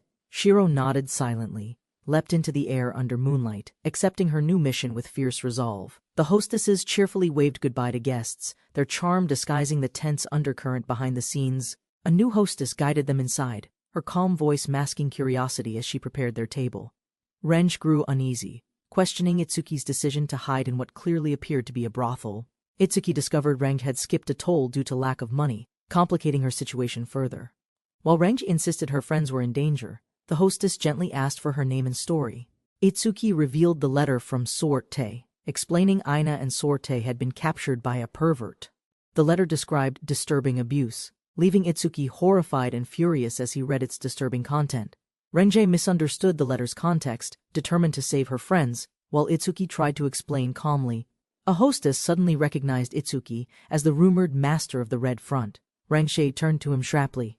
Renji suddenly tackled Itsuki, furious. She thought he had deceived everyone and taken control unjustly. Rumors spread fast. Aina and Sorte were called his slaves, sparking suspicion and fear among adventurers. Months earlier, in the Adventurers Guild, someone quietly approached Red Front, gave them a quest. Renge's name kept appearing on nomination lists, raising questions about the origin of these frequent requests. An urgent mission involving an Earth Dragon arrived. Renji rushed ahead, determined to resolve things herself. Despite concerns about her carelessness, Renji insisted the mission was simple and handled it confidently alone. Smiling proudly, Renji promised she'd stretch her legs a bit before taking on the task ahead. Upon reaching Rukaku, the heat and exhaustion hit hard, but she pressed forward toward her destination. Walking through the familiar streets, Renji muttered about the heat, tail swaying while locals went about daily life. Suddenly, children surrounded her with excitement. They recognized Renji instantly, shouting joyfully and tugging gently at her arm. Renji greeted the children warmly, quickly noticing Shama's arm. Concern grew as she questioned the visible injury. Shama revealed a tragic event, an earth dragon attack while traveling, injuring his father and straining their family. Feeling responsible, Renji handed Shama a pouch and asked him to deliver it to his father. She smiled gently, saying it was repayment for an old favor, though she'd delayed it for years. Before leaving, she joked about her hunger, then kindly asked them to send her regards to their father. Renji invited the children to join her for food, creating a warm, happy moment with everyone smiling. As the sun began to set, Renji headed toward the Rukaku Adventurers Guild to report in. The old guildmaster welcomed her kindly, explaining that most members were absent due to recent dragon attacks. He recalled the Earth Dragon's emergence. Adventurers failed, ordinary weapons ineffective against its powerful scales and savage strength. Dragons vanished like phantoms, hiding under sand. 3 remained, last seen 5 days ago near a southern oasis. Renji scouted alone in disguise, realizing the ambush was risky, especially if Sorte had come instead. Suddenly, the earth beneath the dummy shook violently as a giant dragon burst upward in a surprise attack. After 3 days of patient tracking, Renji finally spotted one and prepared her mechanical weapon for battle. Confident and furious, she faced the dragon, shouting threats and charging in to deliver divine punishment. Back home that night, Aina casually informed Sorte the bath was free, unaware of Renji's fierce battle. Back home, Sorte began writing a letter to Renji, concerned and wondering if she was okay. Under a full moon, Renji clashed violently with the earth dragon, using raw strength and sharp instincts. Despite her heavy armor, Renji took a hit and cursed. This monster was faster than she expected. The dragon's rotating tail struck hard. Renji braced, muttering that its body was exactly as tough predicted. Renji powered up, stance solid. Next move would be decisive. No more holding back against this armored beast. With intense focus and speed, Renji launched forward, muscles tight, ready to unleash her final attack. Her punch struck the dragon's jaw dead on, cracking through its armored hide with explosive force and fury. Even as the beast wailed in pain, Renji wrestled against its limbs, refusing to let it dominate. Covered in slime and blood, she stood victorious. 1 slain, 2 dragons still left to be hunted. 2 weeks later, Renji relaxed alone in a desert spring, recovering silently from the brutal desert mission. Renji returned to town. Children celebrated her victory, 3 dragons down. Grateful voices filled the marketplace streets. A boy thanked her with joy. His father's recovery was now possible thanks to Renji's courageous effort. Renji settled accounts at the guild, joking about dragon meat. Payment would arrive later. She didn't mind. The guildmaster handed her a letter. Her eyes widened. It was from Sorte. Aina had sent it. After reading the letter, Renji dropped her weapon and dashed off, alarmed. Something urgent had happened. Renji stormed out of the guild, yelling there was an emergency, completely forgetting the letter behind. She raced through the wilderness, furious, Aina and Sorte in danger. She swore to rescue them herself. The name burned in her mind. Renji clenched her fists, blaming everything on one man, Itsuki. Her fury boiled as she recalled the rumors. Teeth grit, she marched forward with burning resolve. Suddenly, she found him, Itsuki.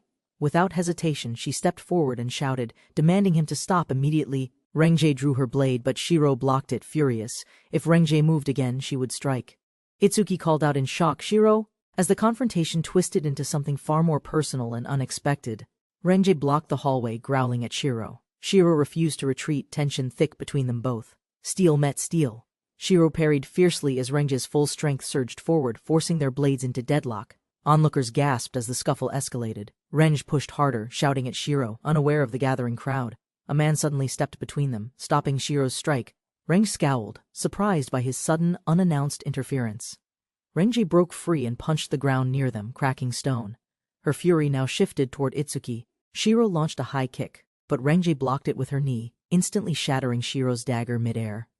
Renji seized Shiro's leg, yanked her downward with force, then hurled her across the tavern in frustration. Shiro's flying body alarmed nearby guests. A girl shrieked, shielding herself as Shiro flew straight toward them. Shiro landed awkwardly on the girl's back, stunning both and drawing even more shocked looks from the crowd. Shiro sprang up to attack again, but Renji was ready, taunting her and preparing a counterattack immediately. Shiro flipped over Renji's swing, evading narrowly. Her body twisted mid-air, preparing for a swift counterattack. Both fighters paused, analyzing each other's stance. Shiro readied her arms while Renji braced for the strike. With speed, Shiro's leg whipped through the air, landing a clean kick across Renji's side with impact. Renji's body jerked violently from the blow. A loud snap echoed as she bit down from pain. Renji was thrown across the floor. Before either could move again, Itsuki arrived and halted everything instantly. Shiro stood over Renji's body, raising her claws with murderous intent, ready to finish the fight. Before Shiro could strike, a hand grabbed her wrist firmly, interrupting the final blow at the last second. Itsuki explained Renji's identity. Shiro paused, realizing Renji wasn't the enemy but a misunderstood ally instead. Renji, still weak, confirmed everything. She mentioned Ina and Sorte, vowing to rescue her dear companions herself. Renji, defiant and emotional, declared her resolve to save them alone. Itsuki urged Shiro to leave. Wounded but determined, Renji whispered about contacting Ina and Sorte, ignoring everything else around her completely. Sensing danger, Shiro caught movement and immediately pulled back her master, narrowly dodging an object thrown toward them. The thrown object missed Itsuki by inches. Shiro's instincts saved him, but danger still lingered in the air. Shiro declared she'd hold off any threat. She told Itsuki to run ahead without hesitation or delay. Shiro charged forward bravely. Itsuki began casting magic, trusting her words and vowing to succeed no matter what. Renji activated her magic with fury, vowing Shiro wouldn't escape. A deadly spell ignited beneath her feet. Crystalline spikes exploded from the ground as Renji yelled. The spell surged outward, sharp and fast. Shiro reacted fast, dodging the spike barrage while shielding herself. Itsuki ran in the distance behind her. As Shiro landed, her eyes widened. Renji's magic wasn't targeting her, it was aimed at someone else. A spike pierced Itsuki's side. Blood followed. His eyes trembled, caught completely by surprise mid-sprint. Itsuki collapsed fully, blood soaking his side. His dazed mind slowly registered something was terribly wrong. Lying on the cold floor, Itsuki groaned. Blood dripped freely from his hand, real, painful, and his... Shiro knelt beside him, panicked. She urged him to stay conscious, shaking him as he winced deeply. Renji approached again, her voice sharp. She told Shiro to move. Shiro froze, but her body trembled. Suddenly, town guards burst into the scene. A new voice declared the fight over. Everyone halted immediately. Surrounded by soldiers, Renji stood still. Shiro knelt by Itsuki, her expression numb and quietly devastated. Lord Yasus arrived, sighing at the damage. He assessed the chaotic scene with grim disapproval. Wendy pushed through the guards, pleading to reach Itsuki. Her desperation struck a nerve in everyone. She reached his side, embraced him gently, and begged for him to stay alive a little longer. Itsuki opened his eyes weakly, tears falling. Wendy called out, voice shaking, worried about her master. The guards surrounded Renji with spears raised. Wendy cradled Itsuki tightly, pleading desperately for him to live.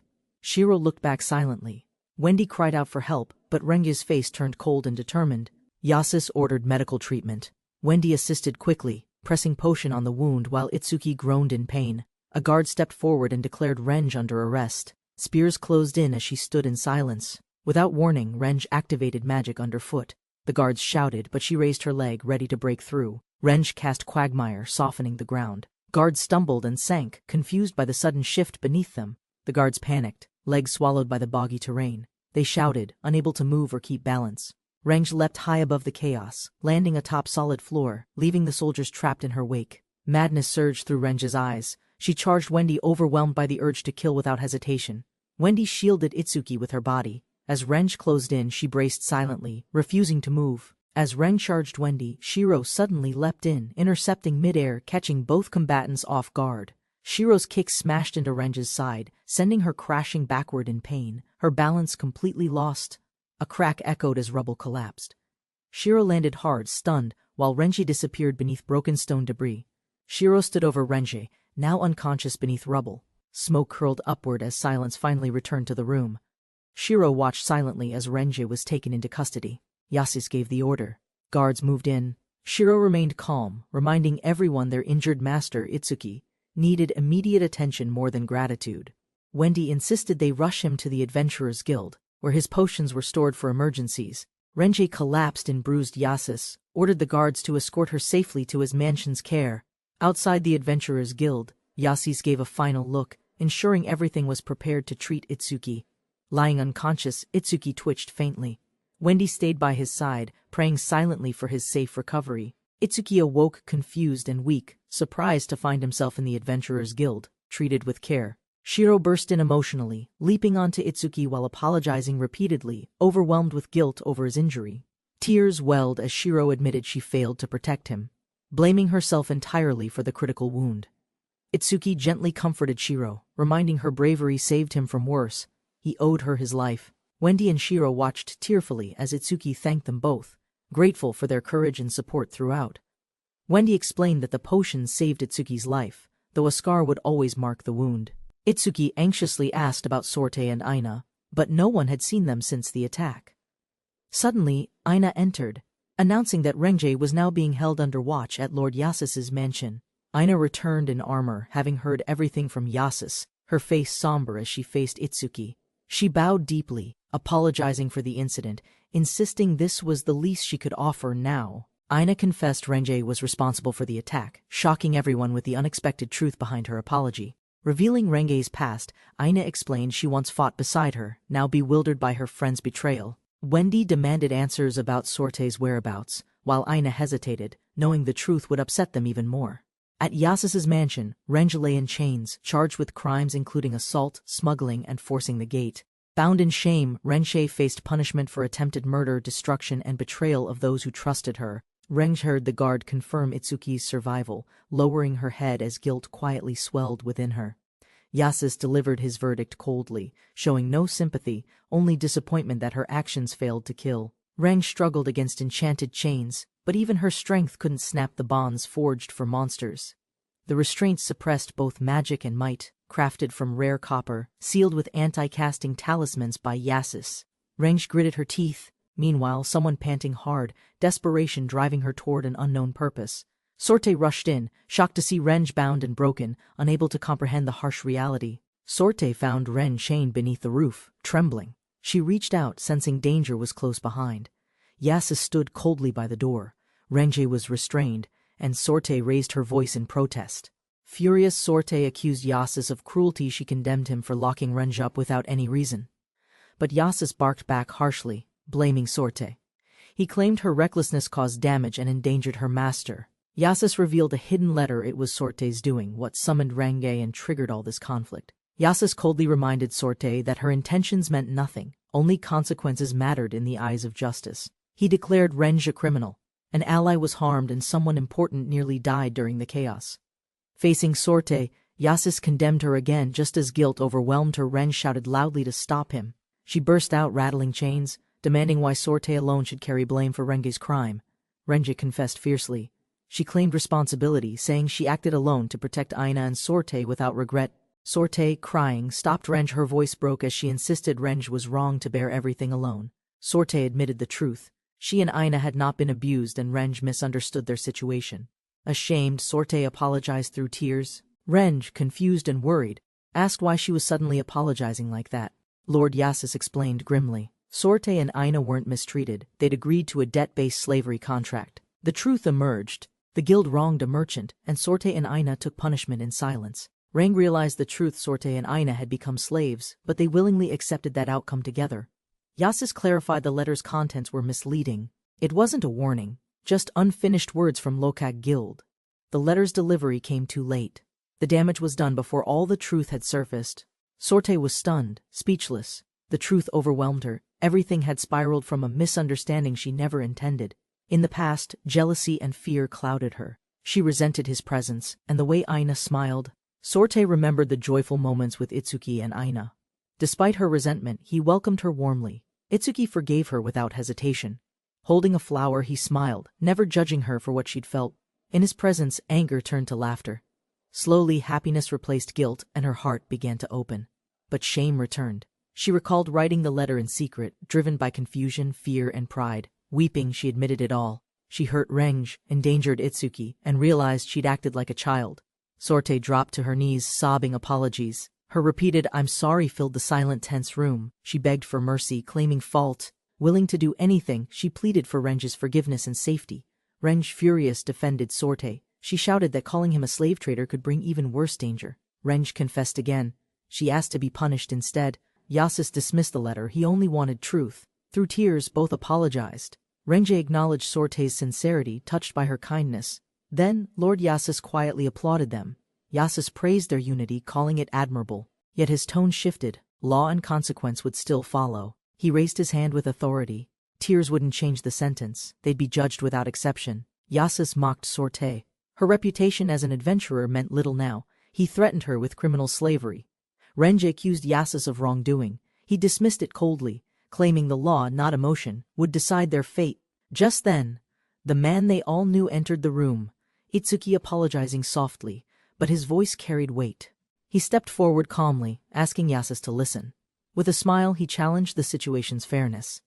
Yasis paused, surprised. Sorte's tearful gaze lifted with hope, as everything now hung on the man's words.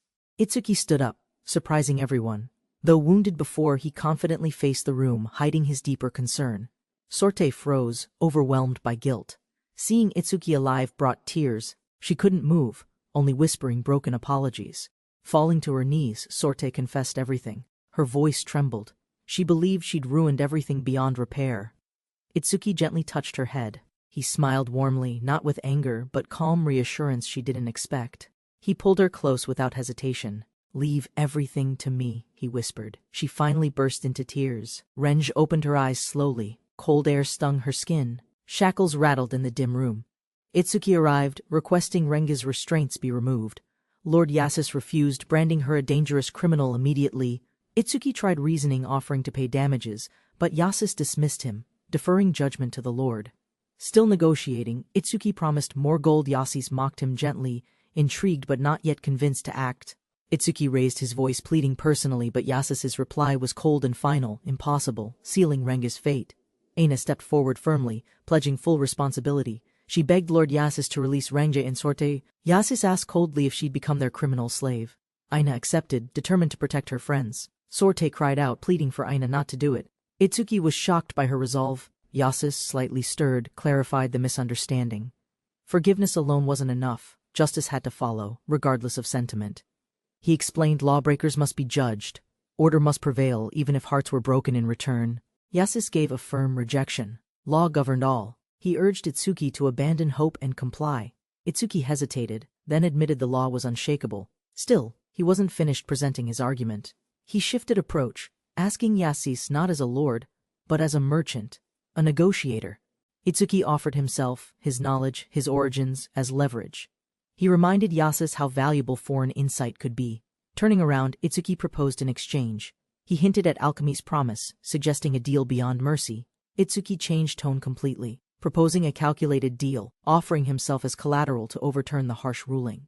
Despite Yasis's warnings, both Itsuki and Aina insisted. Itsuki proposed direct competition to settle the matter. Itsuki declared clear terms: if she won, both Renge and Sorte would walk away freely, untouched. Yasis revealed a twist. The final decision didn't rest with him. Itsuki realized persuasion alone wouldn't suffice. Yasis leaned in with interest. He approved the proposal, but reminded them the risk of losing everything. Itsuki made his final offer: lifelong servitude if they failed. His self-sacrifice stunned everyone in the room. Renge shouted in disbelief. Bound and overwhelmed, she couldn't understand why he'd risk everything for her. Itsuki smiled gently. He hinted Renge's importance to Aina, and Sorte justified his resolve. Family meant everything. In a flashback, Renge remembered their desperate flight. It struck her, she had always been protected. Tears streaming down her face, Renge realized her guilt and shame. She blamed herself completely, calling herself foolish. Shiro quietly warned Itsuki. Yasis's partner Jordan wasn't functional. The challenge could become dangerously one-sided now.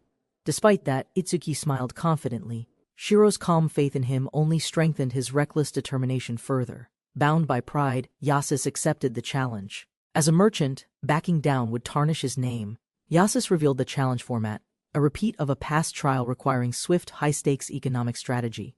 Itsuki's task was set: earn 120 million Noru in 1 week to claim full victory. Yasis laid out restrictions: no use of shared pink rotor rights. Help from allies remained permitted, however. As a temporary arrangement, Renge and Sorte were entrusted to Itsuki's custody until the game concluded. A new day began under bright skies. After long negotiations, calm finally settled over the group. Tired but relieved, Itsuki led everyone outside. Their exhausted faces hid the weight of the night. Reng stopped him. Her tears returned as she begged forgiveness, overwhelmed by guilt, still seeking redemption herself. Sorte broke down, admitting everything. She tearfully insisted Renji wasn't to blame, it had all been her. Aina also apologized to Itsuki. He reassured them both, the pain had passed and they'd endured enough. As sunlight returned, Itsuki smiled and declared it time to rest. Their long ordeal was finally over. They returned home, but something felt off. Wendy greeted them with a smile that masked deep anger. Itsuki apologized for his absence. Renji was recognized by Wendy. With quiet steps, Wendy suddenly slapped Renji.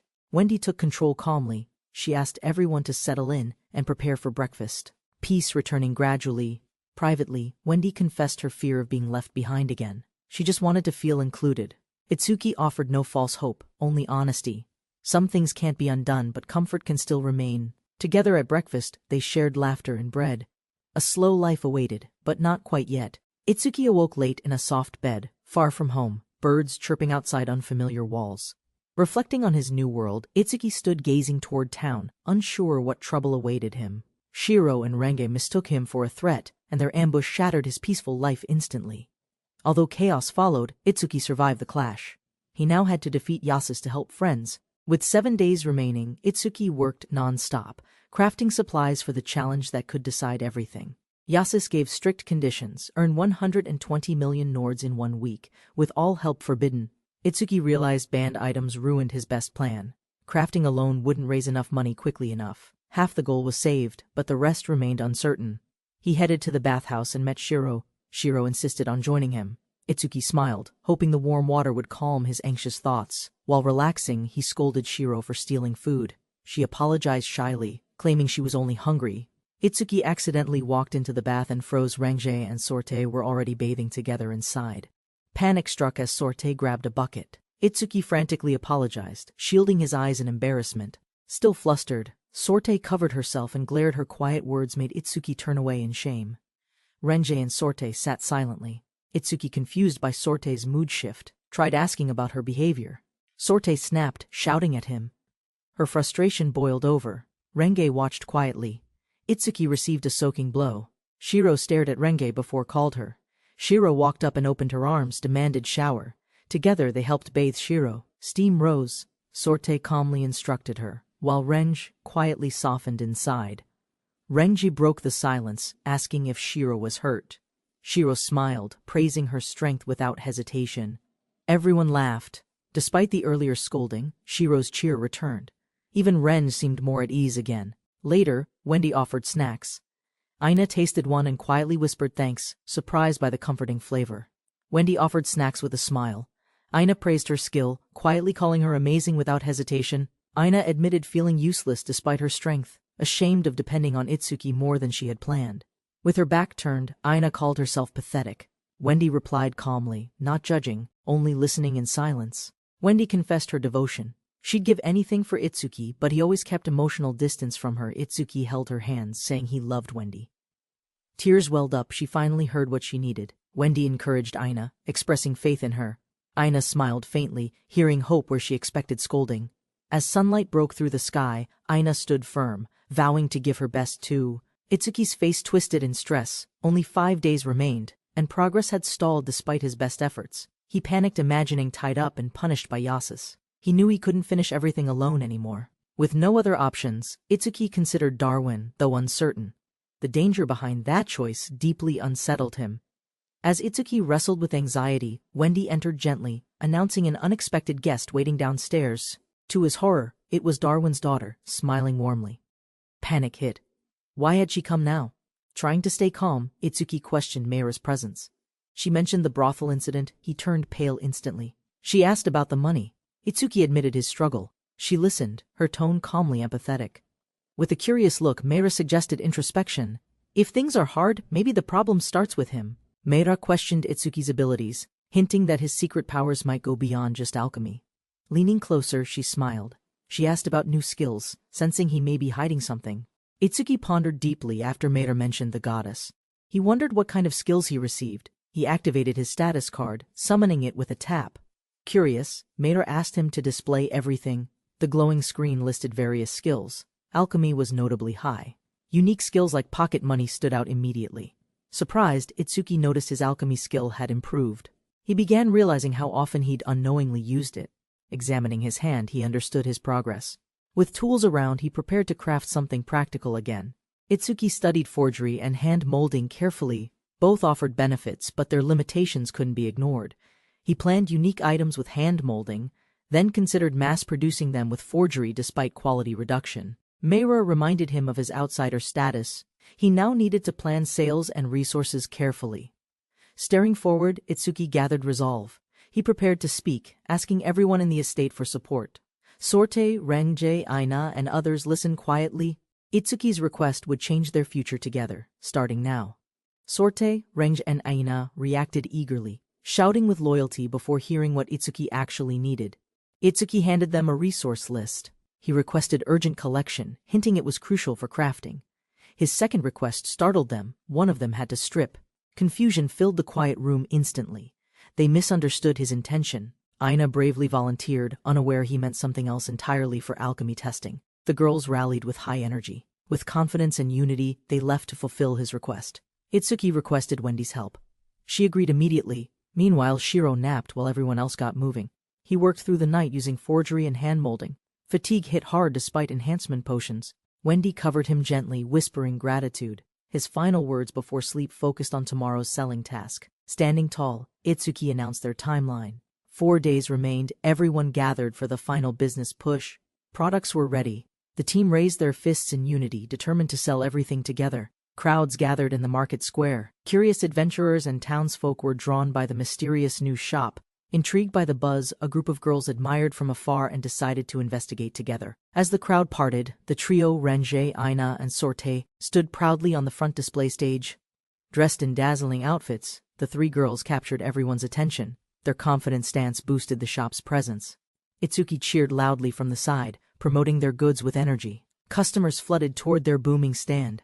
Rensch praised the gear's strength and comfort. Sorte added it provided blessings, clearly gaining customer trust fast. Aina described its beauty and versatility. Adventurers and fashion lovers alike were enchanted by the design. Excitement erupted. Everyone wanted the same items the girls wore. Itsuki offered discounts to boost sales. Wendy and the team managed the customers efficiently. Smiles and laughter filled the lively marketplace crowd. Backstage, Meira approached Itsuki with pride. Their plan was working. He smiled, quietly relieved it succeeded. The strategy worked. Shiro and the others drew attention, increasing demand for women's gear instantly. Meira reminded Itsuki about the borrowed property. He hesitated, disliking favors, but appreciated the opportunity anyway. Though reluctant, Itsuki acknowledged her support. Meira admired his honesty, finding him interesting despite his awkwardness. 3 days remained. Itsuki entered full production mode, creating, selling, repeating, driven by a burning deadline ahead. With joy and relief, they celebrated together. The goal was met. Everyone gave their all proudly. Wendy blushed with gratitude. Itsuki thanked her for her role in designing the outfits and accessories. At Yasu's mansion, Itsuki proudly delivered the full amount the funds secured Sorte and Renga's freedom.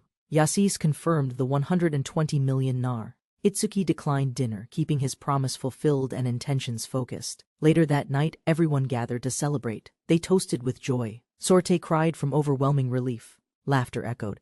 Itsuki drank heavily, satisfied. The others cheered, though a few warned him not to overdo it. Renji approached Itsuki shyly, apologizing for past troubles. He listened calmly, holding his drink with care. They smiled under the moonlight. Everyone was safe. That was enough. Gratitude ended the journey peacefully.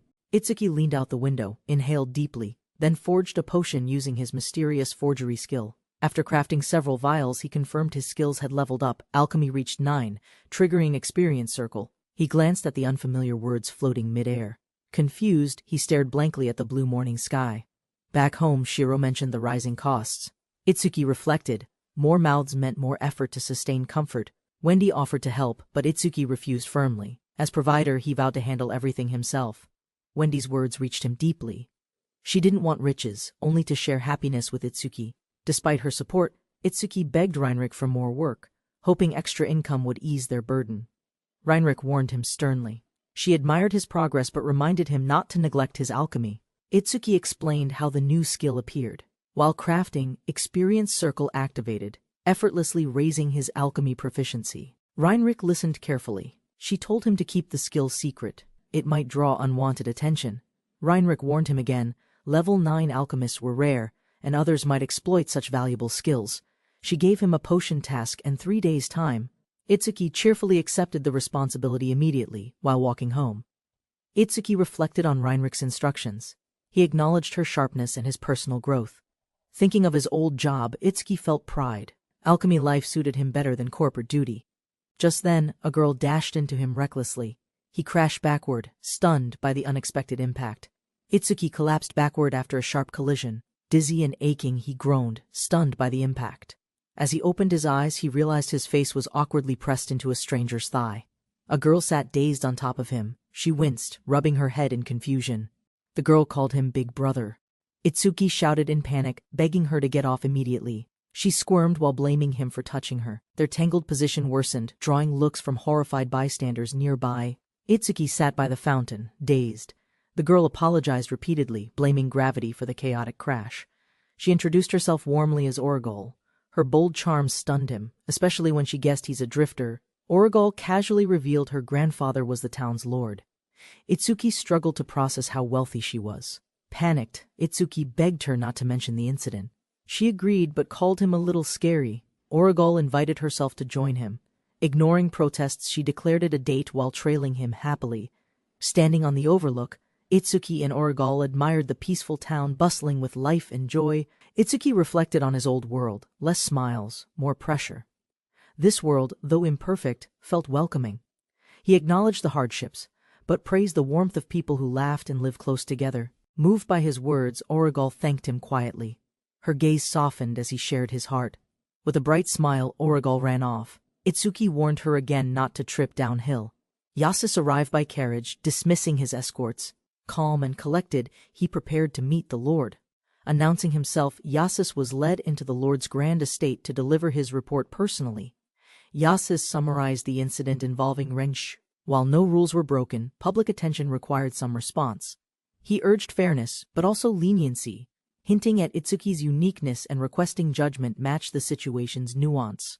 The Lord agreed. Itsuki was odd but intriguing. Past ties with Yasus made things even clearer. When asked, Origol casually admitted she'd met Itsuki. Her expression turned thoughtful, maybe even intrigued. Relaxed in her chair, she smirked and confessed, Itsuki might be her type after all. Origol sat confidently, casually revealing her interest in Itsuki. Yasus responded with quiet concern and mild surprise. Yasus noted Origol's worsening condition. Despite her smile, her coughing exposed the seriousness of her health. Origol admitted political succession was failing. With Hayato and others struggling, she began transferring power reluctantly. Yasus pondered quietly. He wondered if that drifter, Itsuki, might succeed where others had clearly failed before Yasus advised restraint. He dismissed her hopes as premature, leaving Origol silently questioning his judgment and tone. Yasus quietly excused himself, leaving Origol behind. She watched him go, her thoughts weighed with uncertainty. Alone, Origol gazed through the window, quietly wishing she had more time to explore the city. Outside, laundry danced in the wind. Wendy and Reng hung sheets while chatting softly in the breeze. The strong wind stirred leaves around them.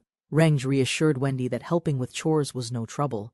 Renge confirmed Aina and Sorte were summoned by the master. He admired Wendy's beauty. Since Itsuki was busy, Wendy suggested lunch. Renge agreed, and they headed inside for a meal. At the table, Shiro quietly ate. Wendy asked gently, and Shiro replied it was tasty. Noticing Renge's hesitation, Wendy asked carefully. Renge blushed and insisted the food was good despite her silence. Suddenly flustered, Renge stood and apologized. She had never properly expressed regret for her actions before. Wendy apologized too, feeling guilty.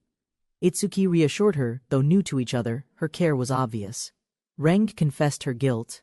She once tried to kill someone Wendy now deeply loved and served. Her voice trembling, Reng bowed low. With honest shame, she finally offered Wendy a heartfelt apology. Wendy gently acknowledged her. Itsuki had already forgiven her, so Wendy would accept and move forward. Smiling warmly, Wendy explained her forgiveness. Her love for Itsuki guided her to embrace peace and healing. Afterward, Wendy stepped aside. Renge agreed to bring food to Itsuki, though Shiro offered cautious warning. Wendy shared a quiet laugh, hiding concern. Itsuki worked tirelessly, often skipping meals without realizing it. Her thoughts lingered on him, his fatigue, his determination. She wished she could ease it somehow. She whispered the truth to herself again. She had fallen in love with her gentle master. Every confession, even silent ones, made her chest tighten. She feared the feelings would never reach. But it reminded her, he was kind to everyone. She wondered if she truly stood out. Wendy leaned close to Itsuki, remembering the warmth. He hadn't touched her since that silent night.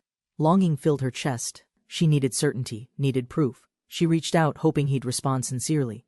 As he held her, Wendy closed her eyes. She wanted to feel truly loved, not forgotten. Later, sitting quietly, she felt ashamed. He cherished her deeply. Why did she still feel doubt? Shiro gently embraced her. Wendy's voice trembled. She admitted the truth. Her heart was the one aching. Shiro gently comforted Wendy's aching heart. Wendy admitted it quietly. Maybe, just maybe, the pain remained inside. Meanwhile, Itsuki searched through ancient tomes. The panacea's creation was vague, complicated, missing key instructions everywhere. He discovered a description of a miraculous cure, one capable of restoring lost things, body, heart, soul. Through experience circle, the potion formed in his palm. Light swirled, responding to his focused will. Itsuki studied the result carefully.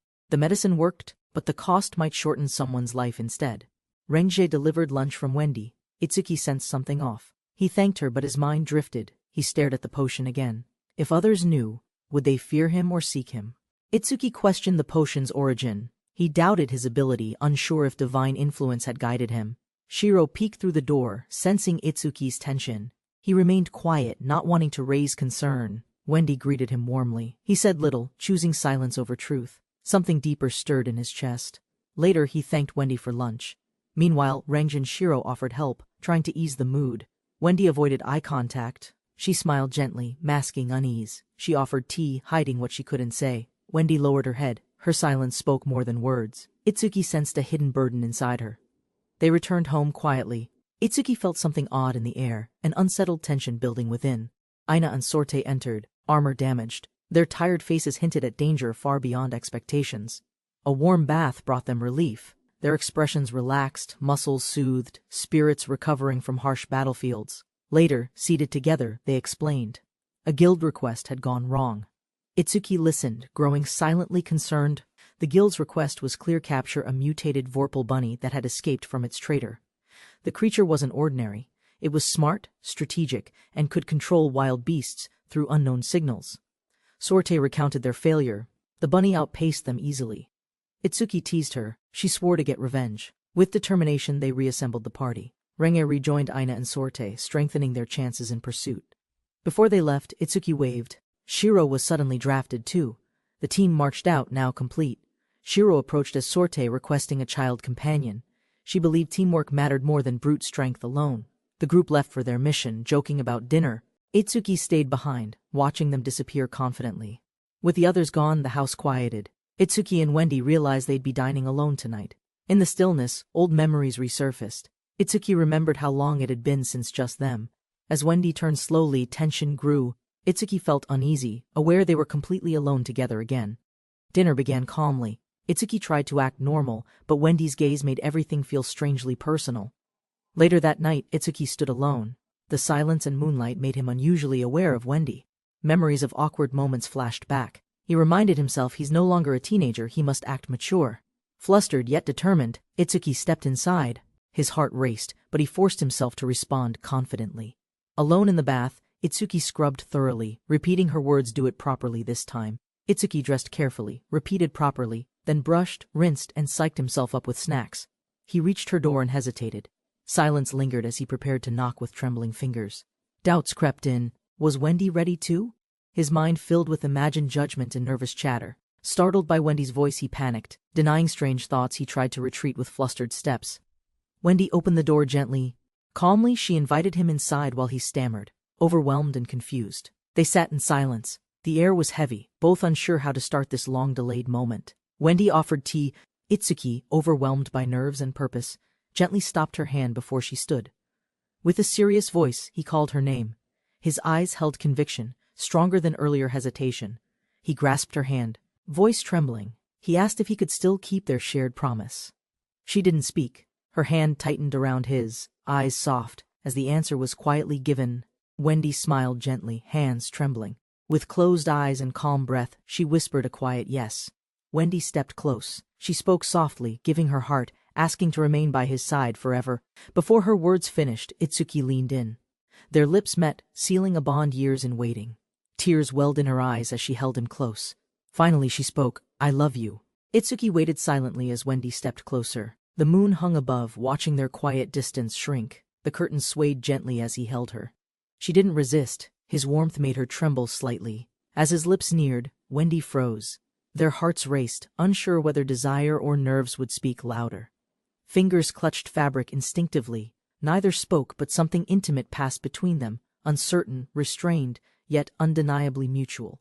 Itsuki softly apologized. Wendy, flushed and breathless, said nothing, but her gaze lingered longer than before. Wendy placed her hand gently around his neck. Her whisper held warmth. She didn't want regret. Clothes were left behind, resting quietly. Outside, the night remained still, unaware of emotions unfolding within.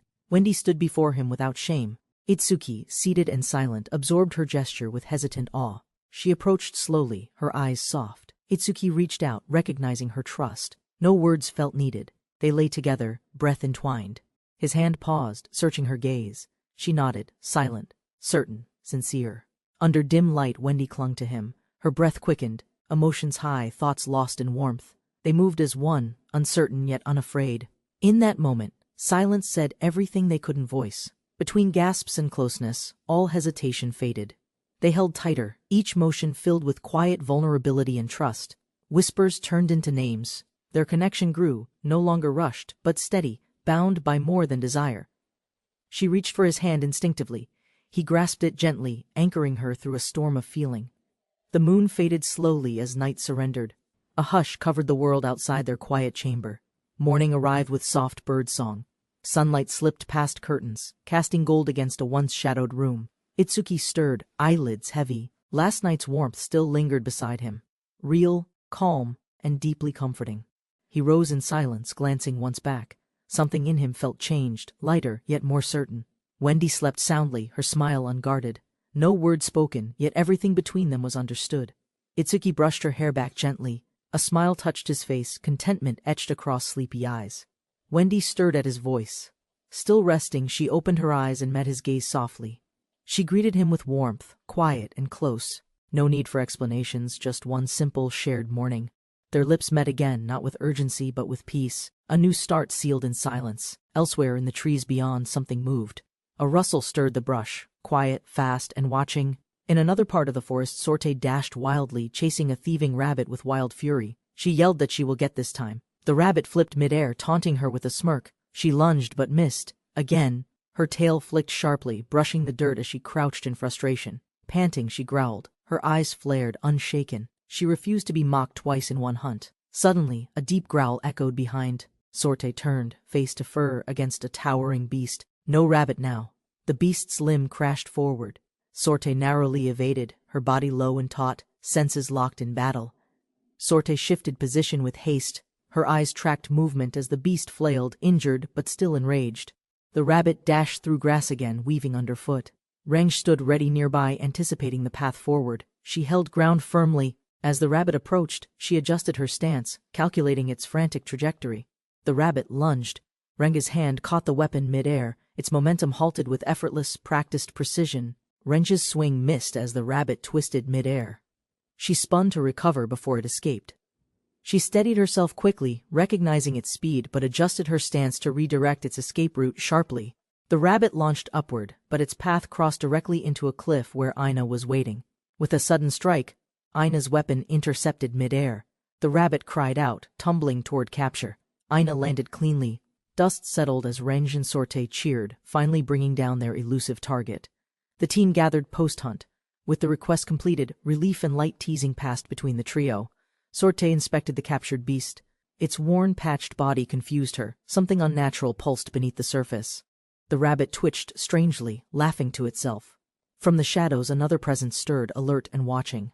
Sorte froze, eyes wide. The beast leapt, its form twitching unnaturally, striking her squarely in the stomach. Before she could react, it bounded away. Silence followed. Sorte remained still, shock written across her face. Startled by a new surge of energy, the weakened rabbit was flung as Shiro arrived nearby. One rabbit let out a sharp cry. Its body surged with static, signaling something far greater. Elsewhere, Itsuki handled housework with ease. Wendy watched him from the stairs, curious but silently content. A knock interrupted. Two visitors entered, a young girl and an older butler. With unreadable expressions, they stood silently at the threshold. Whatever message they brought, it would surely change everything. After the chaos with Renge ended, Itsuki enjoyed peace, until Origal suddenly arrived unannounced. To explain her appearance, the story rewinds to a time before Itsuki inherited the estate. In a dungeon, a monstrous creature lunged forward, its mouth wide, ready to tear apart intruders. Hayato struck swiftly, slashing through the demon's torso before it could react or injure his companion. With focused eyes, Hayato tightened his grip, preparing for the next blow to finish the battle. After the battle, Hayato sheathed his blade and checked the others to ensure their safety. Letty responded with smiles, reporting no injuries as they regrouped deeper into the crumbling dungeon path.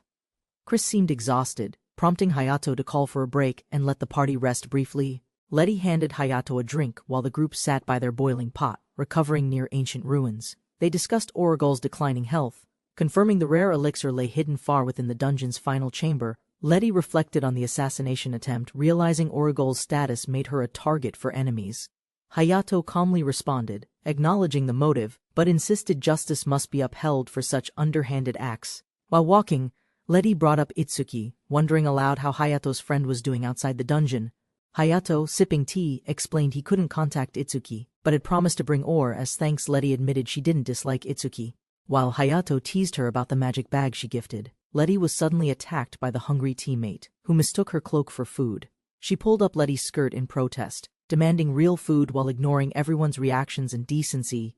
Emily and Chris warned them to quiet down, reminding everyone that monsters could hear their shouting.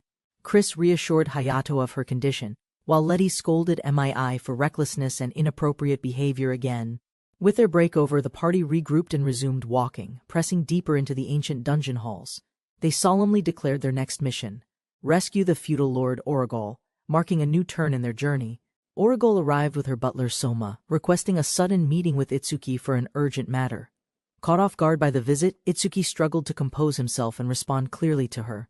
They sat for tea. Itsuki apologized nervously, while Origal laughed and told him to relax casually. She brushed off past troubles lightheartedly, unintentionally embarrassing him with phrasing. While Soma stood silent behind them, Origal reintroduced herself, explaining her halfling nature and maturity, while Soma formally confirmed their identities once again. Origal asked about the estate. Itsuki explained he inherited it and described its spacious, equipped interior. Intrigued by the bath, Origal casually requested access sometime, showing clear interest in relaxing amenities offered. As they chatted, Origal began coughing. Soma grew concerned while Itsuki praised his estate's special bath. Noticing her condition worsening, Itsuki discreetly asked Wendy to fetch something important to help Origal recover. Wendy returned with a rare potion. Soma accepted it cautiously, as Origal watched with weak curiosity. Origal hesitated but drank the potion. Soma reassured her, while Itsuki insisted the cost didn't matter. The effects were immediate. Origal's strength returned, and she softly thanked everyone while relaxing into her seat. Relieved, Itsuki asked the true reason behind her visit, shifting the conversation toward more serious matters. Origal revealed her purpose: investigating Renge from Redline, referencing past incidents they were already familiar with. She explained her findings, compiled from local testimonies, guard statements, and a report from Yashisu for formal review. Origal acknowledged the circumstances, noting prior agreements and temperaments, while explaining her impartial but thoughtful investigative approach. She decided to overlook the incident, just this once, despite her usual adherence to strict professional conduct. Since no witnesses confirmed the event, Origal agreed to dismiss it. Itsuki expressed sincere gratitude. However, Origal swiftly changed tone, pointing sternly at Itsuki and calling out his frequent disruptive behavior. She vented her frustration, listing issues tied to him, while Itsuki weakly defended himself amid complaints. Soma politely requested that Itsuki avoid further incidents, for Origal's sake, and bowed in deep sincerity. Origal suddenly collapsed into coughing again. Soma steadied her while she resisted help, insisting she was fine. Struggling to speak, Origal apologized and explained she needed to leave due to worsening physical condition. She was quietly escorted out by carriage. Itsuki and Wendy watched with growing concern from the gate. Back inside, Itsuki admitted his concern, still uncertain about her health. Sorte cheerfully greeted their return home. The adventurer group returned proudly, reporting success. Each member stood confidently, showing signs of a tough mission. They presented their prize to Itsuki. Despite minor troubles, they claimed the task was handled smoothly. As they shared stories, a rabbit suddenly leapt from the bag, catching everyone off guard mid-conversation. The rabbit bounced wildly, lifting Wendy's skirt in the process, shocking both her and Itsuki instantly. Flustered, Wendy scolded Itsuki while trying to cover herself. He clumsily reached to stop the rabbit's escape. The rabbit unexpectedly wriggled into Wendy's skirt, causing confusion. Shiro quickly tried to retrieve it. Later, Origal lay weak in her bed at her mansion, barely able to speak. Two stewards discussed her worsening condition quietly.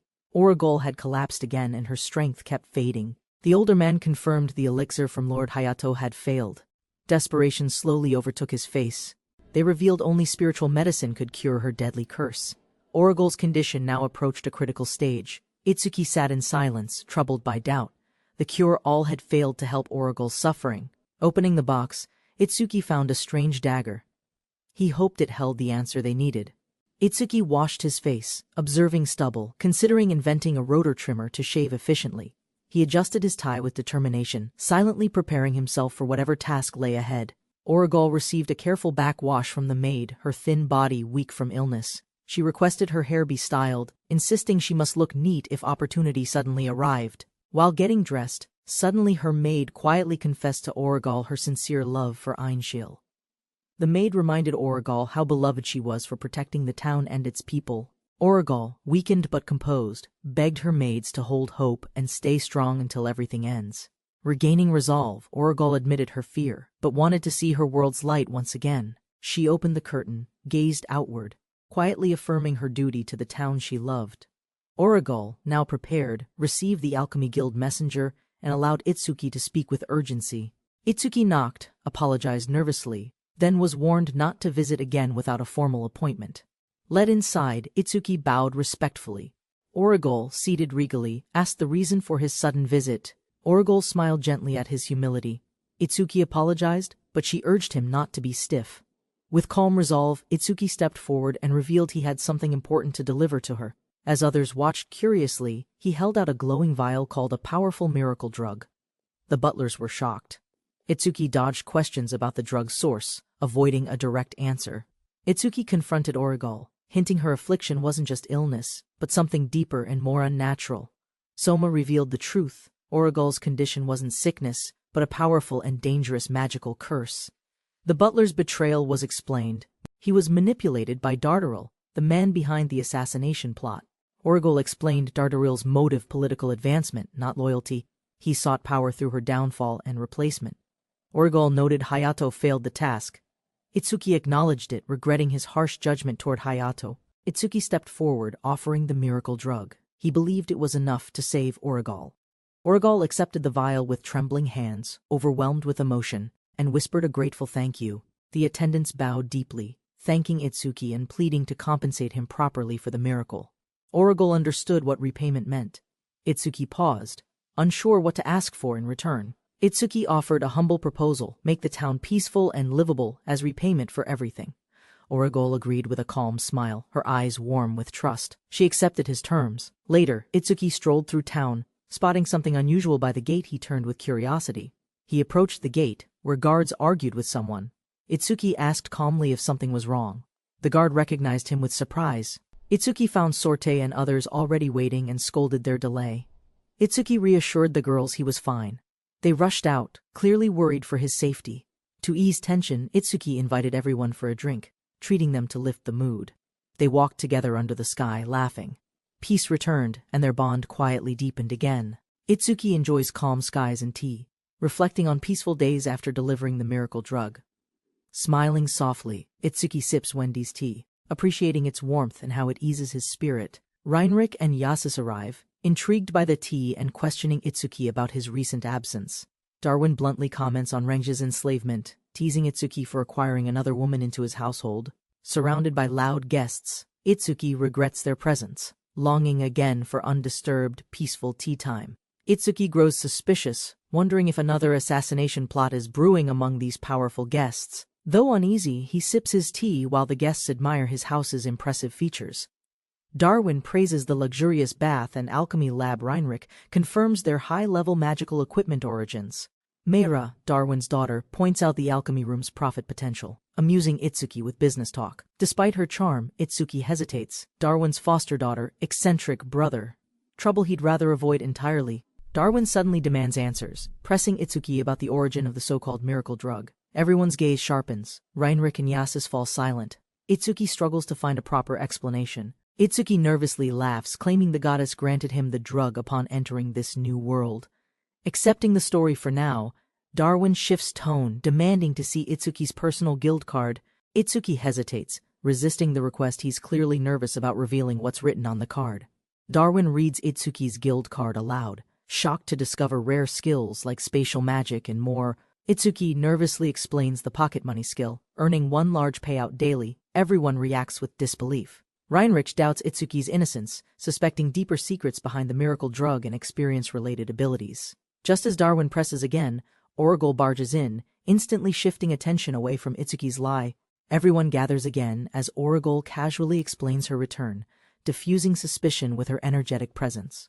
Origol surprises everyone by sitting on Itsuki's lap, cheerfully calling him Big Brother without hesitation. Itsuki awkwardly denies intimacy, but Origol clings on. Heinrich mocks her childish act at 40+. Origol explains she's a legal halfling, eternally youthful thanks to elven lineage. Meira watches silently, confused. Origol insists on bathing together, reminding Itsuki of a promise he clearly doesn't remember making. Darwin excuses himself from questioning, suggesting a private celebration later, though not without suspicious glances and teasing. Origol energetically pumps her fist, excitedly declaring it's time to head straight to the bath. Itsuki nervously escorts Origol and Meira, unsure about her recovery despite her cheerful, clingy enthusiasm. In a carefree mood, Origol undresses while singing, confidently preparing to enter the relaxing bath. Itsuki watches in shock as Origol runs in naked, questioning if she's truly in her 40s. Suddenly, Meira appears in revealing lingerie, casually stating she's joining, leaving Itsuki utterly panicked and flustered. Itsuki sits in the bath with both girls, overwhelmed by the absurdly intimate situation forming. Origol praises the bath's quality. Itsuki deflects credit to Meira, who smiles with quiet satisfaction. Origol reveals her long history with the group, reminiscing about chasing Darwin and Yasis around. She suddenly asks about Wendy and the Red Line girls, curious who Itsuki loves most. Meira boldly interrupts, warning she won't ignore talk of other women in front of her. Cornered in the bath, Itsuki panics, as both girls demand a romantic decision immediately. Origol and Meira stayed overnight, chatting endlessly beside Itsuki, preventing any proper sleep or rest. Tired and uninterested in joining the mood, he quietly excused himself, while Wendy peeked with concerned expression. Wendy sat alone, silently convincing herself their presence was normal, even if it pained her. She clenched her fists, struggling to accept her feelings, repeating that everything was perfectly fine. Itsuki returned to request tea, sensing her unease, giving her an excuse to feel needed. Wendy brewed tea alone, reflecting on her flustered reaction and quietly feeling ashamed of herself. Sorte and Shiro noticed her distant behavior and questioned if something happened the night before. They suggested Wendy felt jealous about the guests, but Itsuki denied any romantic involvement with them. Sorte proposed apologizing just in case, while he panicked, unsure what to do or say. Desperate to fix things, Itsuki ran off shouting he'd apologize, startling everyone with his intensity. Aina approached Wendy, sensing unease, but Wendy deflected the concern with vague words and hesitation. After a moment of silent thought, Aina decided on a cheerful and unusual approach instead. She grabbed Wendy's hands and suggested a shared bath, surprising her with such sudden friendliness. Wendy hesitated briefly, then followed, puzzled by the unexpected offer and Aina's oddly warm energy. While washing her back, Aina comforted Wendy, gently easing her feelings without saying too much. Wendy asked why they bathed together. Aina simply smiled and offered to help rinse. Aina praised Wendy's beauty and apologized gently, offering to listen if anything troubled her heart. Wendy responded with gratitude, touched by Aina's sincerity, and softened slightly in the warm moment. Aina admitted her limitations, and Wendy reassured her, dismissing her own feelings as selfishness. Aina smiled knowingly, realizing Wendy's emotions were deeper, her affections for their master clearly genuine and strong. Wendy openly confessed her feelings for Itsuki, while Aina reflected on his mysterious nature. They both admired his reliability, kindness, and warmth, qualities neither of them had seen before. Aina admitted her feelings were different, less romantic, more about wanting to support and protect him. They acknowledged Itsuki's charm and kindness, but agreed he'd never willingly hurt Wendy's feelings.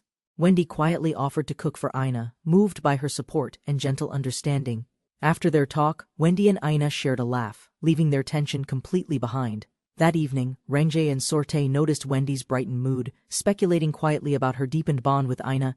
Itsuki lay on his bed, exhausted, still regretting that he hadn't apologized to Wendy. Ina knocked on his door unexpectedly, asking for a moment to speak with him. Surprised by the visit, Itsuki got up, uncertain why Ina approached him so late. Wendy and Ina appeared together in nightwear, catching Itsuki completely off guard and speechless. Ina insisted their disagreement should be resolved intimately, while Wendy awkwardly tried to downplay the situation. Wendy tried to leave embarrassed, but Ina urged them to reconcile openly, while she spectated. Ina later returned flustered and ashamed, leaving Sorte confused about what exactly had happened. Itsuki and the others awaken early as Sorte urgently calls everyone to the mansion's main hall. Declaring a crisis, Sorte announces the household's public morals have collapsed and demands immediate correction. Itsuki is confused by her sudden concern, unsure what prompted her dramatic moral campaign today. Sorte suspects Ina saw something indecent. Furious, she blames Itsuki and attacks without hesitation. Sorte enforces new rules dressed as a moral officer, declaring herself wolf, not dog, of righteousness. Itsuki defends his feelings, firmly embracing Wendy, refusing to deny his attraction despite Sorte's objections. Sorte explodes with frustration and tries to flee, but Reng stops her from running away. Later, Itsuki drinks calmly, trying to ignore the commotion, while Wendy reflects on the situation. Wendy realizes Sorte's anger stems from last night's events and decides to go apologize. Itsuki regrets his harsh words, gently knocking on Sorte's door hoping to make amends. Sorte angrily denies anyone's presence, but Itsuki gently interrupts, apologizing for going too far yesterday. Flustered, Sorte demands sincerity. Itsuki repeats his apology. Renji appears, checking how Ina is doing. Ina panics at the mention of slave, declares retreat and dashes away down the hallway. Crying, Sorte blames Itsuki, calling him trash for upsetting Ina with careless emotional behavior. Despite tears, Sorte orders him to apologize properly, her sternness hiding concern beneath trembling resolve. Renji greets Itsuki warmly and says she has an important personal request to make. She explains her body aches from soft beds she's used to hard floors and discomfort. Itsuki offers a massage without hesitation. Renji lies down, exposing her back for treatment. Sorte grows suspicious. Itsuki insists he's skilled, recalling past experience massaging tired shoulders during training. Renji blushes at the intense pressure.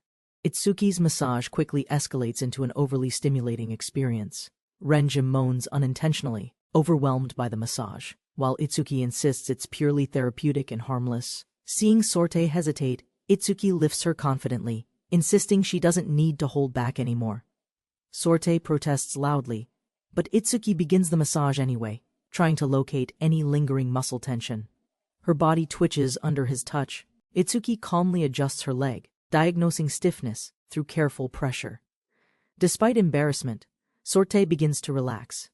Itsuki asks for feedback, still focused on easing her soreness. Sorte trembles, confused by the massage's unexpected effect heating her from within.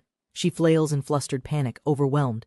Itsuki stares wide-eyed, realizing the situation escalated unintentionally. Reflecting on past exhaustion, Itsuki recalls how only puppy videos helped him survive work stress.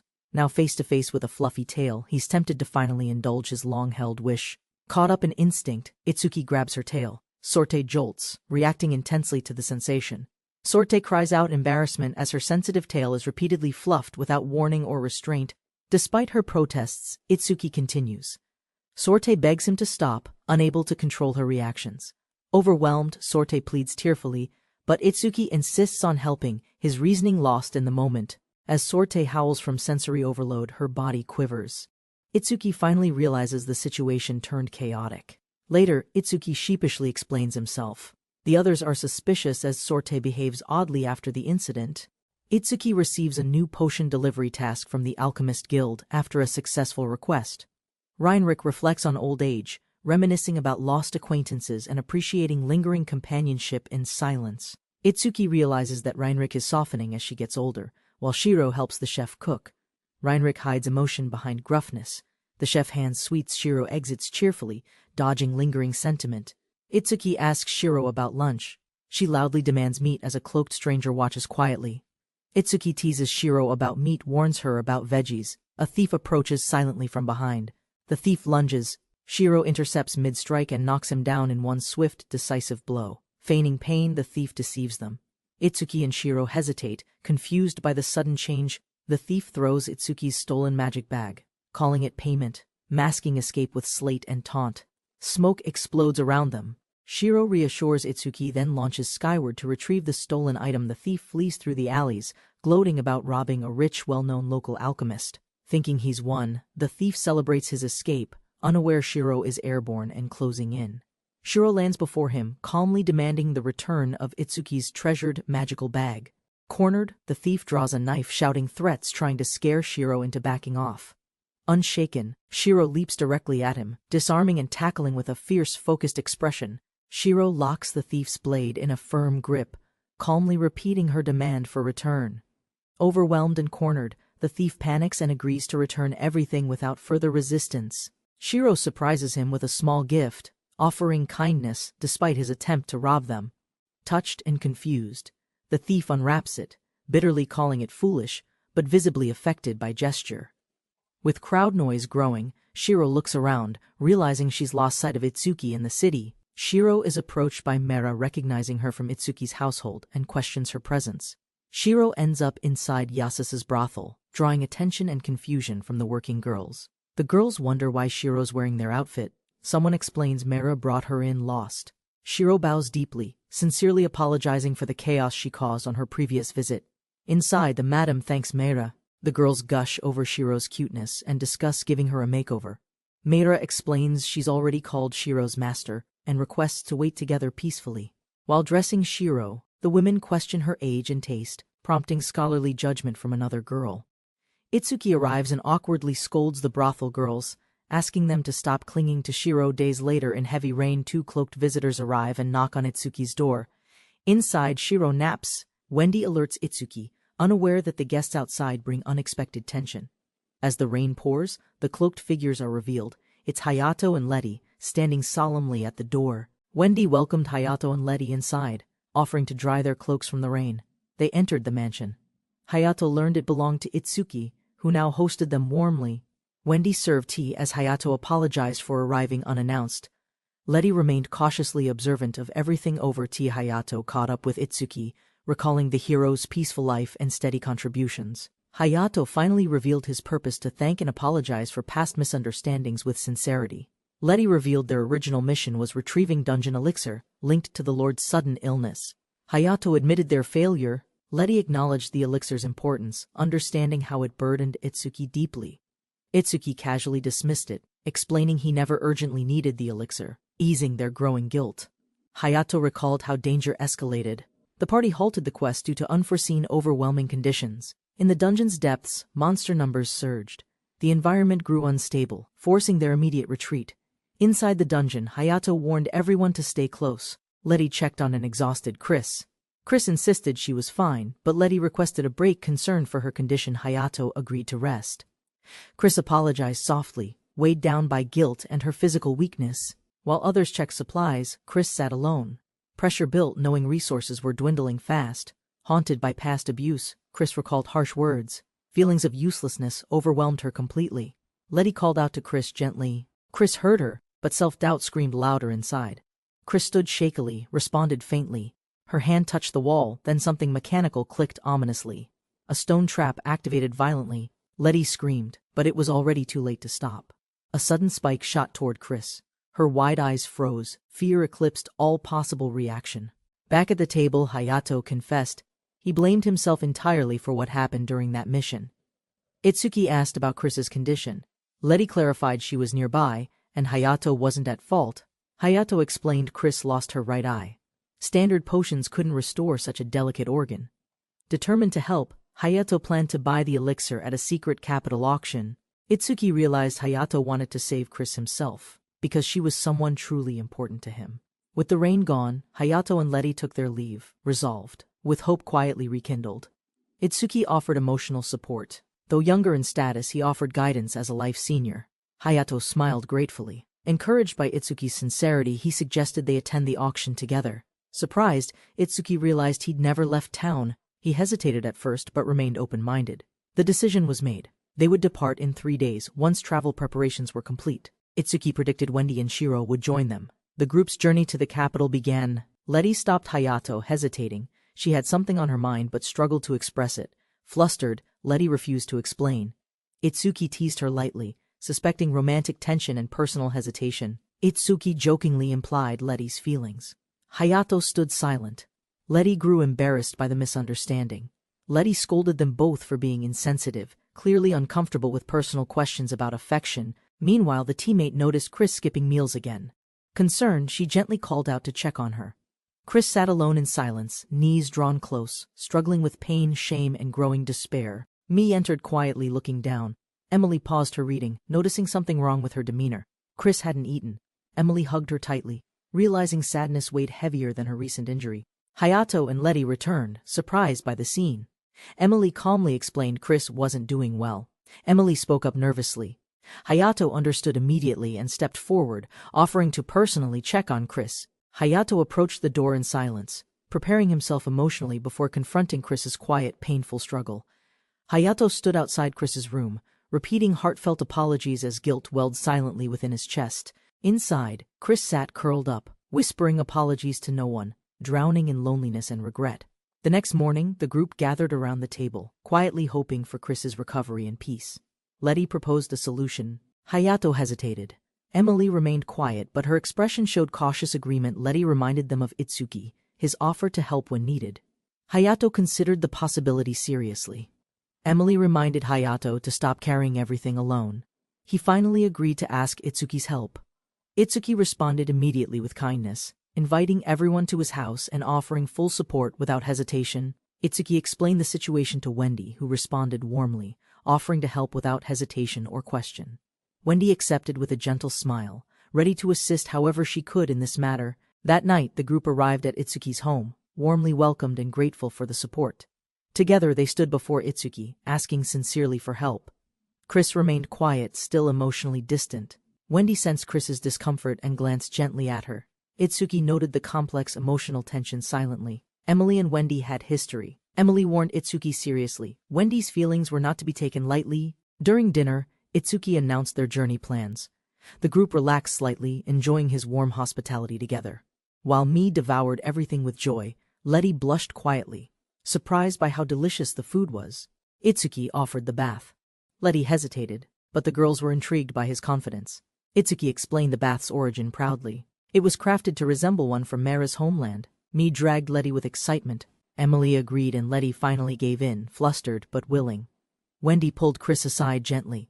Meanwhile, Itsuki teased Hayato about joining, earning scolding glares from everyone. Chris helped prepare towels silently. She declined praise, still emotionally distant but trying to contribute. Chris quietly responded. The food was delicious, showing rare appreciation despite her withdrawn, delicate mood. Wendy expressed interest in Chris's cooking. Chris, surprised and doubtful, hesitated to accept the unexpected praise. Chris finally admitted her true feelings. She was planning to leave Hayato's party entirely. Believing her injury slowed them down, Chris felt ashamed for hindering their important quest. With emotion breaking through, Chris cried out, convinced she didn't belong with the group anymore. Wendy asked Chris directly, was leaving truly what her heart wanted, or just her fear? Chris trembled with conflict. Letty arrived silently, calling her name with quiet strength and concern. Everyone reassured Chris, without her, they'd struggle. Her presence, especially her meals, mattered more than she realized. Hayato spoke from the heart. Chris had helped them so often he wanted her to stay. Later, Itsuki thanked Wendy privately. She simply smiled, content knowing her words had reached Chris. Letty gently helps Chris bathe, reminding her to rely more on others while healing. Chris winces slightly at the water, but Letty reassures her with soft, careful movements. Letty makes a sweet request for Chris's soup, drawing a heartfelt, quiet thanks in response. Chris smiles warmly, feeling appreciated for her cooking, and agrees to Letty's request without hesitation. Joined by others, they relax deeply into the hot bath, sharing warmth, peace, and quiet joy. Itsuki proudly presents a set of enchanted rings, offering protection, resistance, and magic enhancements. He explains their power increases with intimacy. Bonded pairs grow stronger the closer they become emotionally. Hayato admires the craftsmanship, surprised by its power, as Itsuki jokingly hints at wedding symbolism. Despite teasing, Itsuki earnestly offers them as gifts, brushing off Hayato's discomfort and apologetic tone. They walk together. Itsuki downplays it as gratitude, subtly hinting at deeper thoughts behind the gesture. Sorte rushes in angrily, catching Itsuki off guard with a loud, emotional demand for answers. Itsuki calmly asks about her red face. Itsuki faces her chaotic explosion of complaints. The girls swarm in, panicked by the sudden news. Sorte pushes close, demanding to go too. She tackles Hayato in frustration, yelling they can't possibly prepare on such short notice. With tempers flaring, Sorte snaps, questioning Itsuki's selfishness. Then Sorte asked Hayato's identity. Hayato introduces himself formally to the group, revealing his identity as the Dragon Slayer hero. The Red Line members respond warmly, introducing themselves while teasingly vying for Hayato's attention and respect. They praise Hayato's accomplishments, but Sorte playfully complains about his sudden plans and lack of communication. Hayato apologizes while Sorte demands appreciation, pointing out his usual lack of gratitude and awareness. Refusing to be left behind, Sorte dramatically insists she won't stay home while others adventure. Aina and Renji agree to join the trip, ignoring logistics while Itsuki worries about their readiness. To their surprise, Itsuki reveals he's already planned everything: travel, lodging, and even their underwear. Sorte explodes in disbelief at Itsuki's knowledge of their sizes, calling him scary and shameless. Hayato apologizes to everyone, acknowledging the trouble caused by his plans and their unexpected consequences. Sorte accepts the apology warmly, noting that being bossed around by their master is nothing new. Hayato asks the girls to look after Itsuki, calling him a friend worth protecting too. The girls confidently respond, declaring it obvious. Sorte leads with her usual dramatic, heartfelt energy. Shiro surprises Sorte by joining in, promising to protect their beloved master with full devotion. Suddenly, Emily and Letty sneaks up behind Hayato, softly whispering his name with eerie enthusiasm. Back in the bath area, the girls are dizzy. Hayato and others scramble to manage chaos. The night ends quietly, a calm sky watching over the house after an eventful day. At dawn, Itsuki waves goodbye from the carriage, his thoughts steady and his heart ready. With a smile, he announces their departure. Next stop, the imperial capital and everything beyond. Itsuki greeted everyone cheerfully, explaining the weather was ideal for their trip to the capital. The girls stood with open guides, listening quietly as Itsuki outlined travel rules and precautions. Despite his cheerful farewell, Sorte and Renji felt exhausted just from reading the complicated preparation handbook. Aina explained that trip planning was a ritual in Itsuki's world, and he enjoyed it. Sorte stepped forward curiously, asking if their newly tailored travel outfits were really part of preparations. Aina and Renji expressed concern, surprised by the high quality of everything Itsuki provided. Itsuki confidently reassured them, declaring he'd never embarrass his companions as their dependable group leader. Sorte admired him instantly, but suddenly she warned against his reckless habit of guessing clothing sizes. Wendy appeared in a special outfit, revealing it was a meaningful gift from their first meeting. Sorte looked smug as Wendy turned away shyly, while Itsuki scratched his head, visibly flustered. Excited to begin, Shiro leapt onto Itsuki's back, urging him to move faster immediately. The group departed the estate in a sturdy horse carriage, with Itsuki confidently leading the reins. Everyone settled inside. Cheerful faces and casual chatter filled the air as the trip began peacefully. Their carriage rolled past large city walls, approaching the main gate that marked their journey's start. Hayato and Letty greeted them warmly at the gate, waving them through with smiles and respectful nods. The carriages moved steadily along the wide road, surrounded by quiet hills and distant trees. Itsuki began to feel sore from riding, rubbing his back while trying to stay composed. Hayato estimated 2 days to reach the capital, just as something odd caught his attention. A strange round creature chirped beside Itsuki's foot, drawing curious stares from everyone nearby. The girls immediately mistook it for a threat, drawing weapons as it let out a scream. Startled by the harmless creature, Itsuki clung to Hayato, trembling as the group watched awkwardly. The creature flipped over playfully, revealing its harmless nature. Just a young caterpillar child, not dangerous. Shiro gently held it up, reassuring Itsuki, but he screamed and demanded it be removed. Nearby girls rushed over, confused by the fuss, having assumed something serious or dangerous occurred. Itsuki clung tighter to Hayato, unable to handle insects, as the others sighed in resignation. The sun began to set over the lake as carriage wheels rolled quietly through rugged terrain. Hayato suggested stopping for camp before darkness, and Itsuki agreed, bringing the carriages to rest. The group dismounted and stretched, preparing gear and supplies as night slowly crept over the forest. Itsuki and Hayato fetched water from a quiet stream buckets, ready while Aina gave instructions. Chatting beside the river, Itsuki admitted camping experience came from anime, but he genuinely enjoyed it. While gathering water, Itsuki spotted a unicorn near a waterfall and stared at it, amazed. The unicorn revealed a disturbing face wiggling strangely, causing Hayato to stay silent while Itsuki panicked.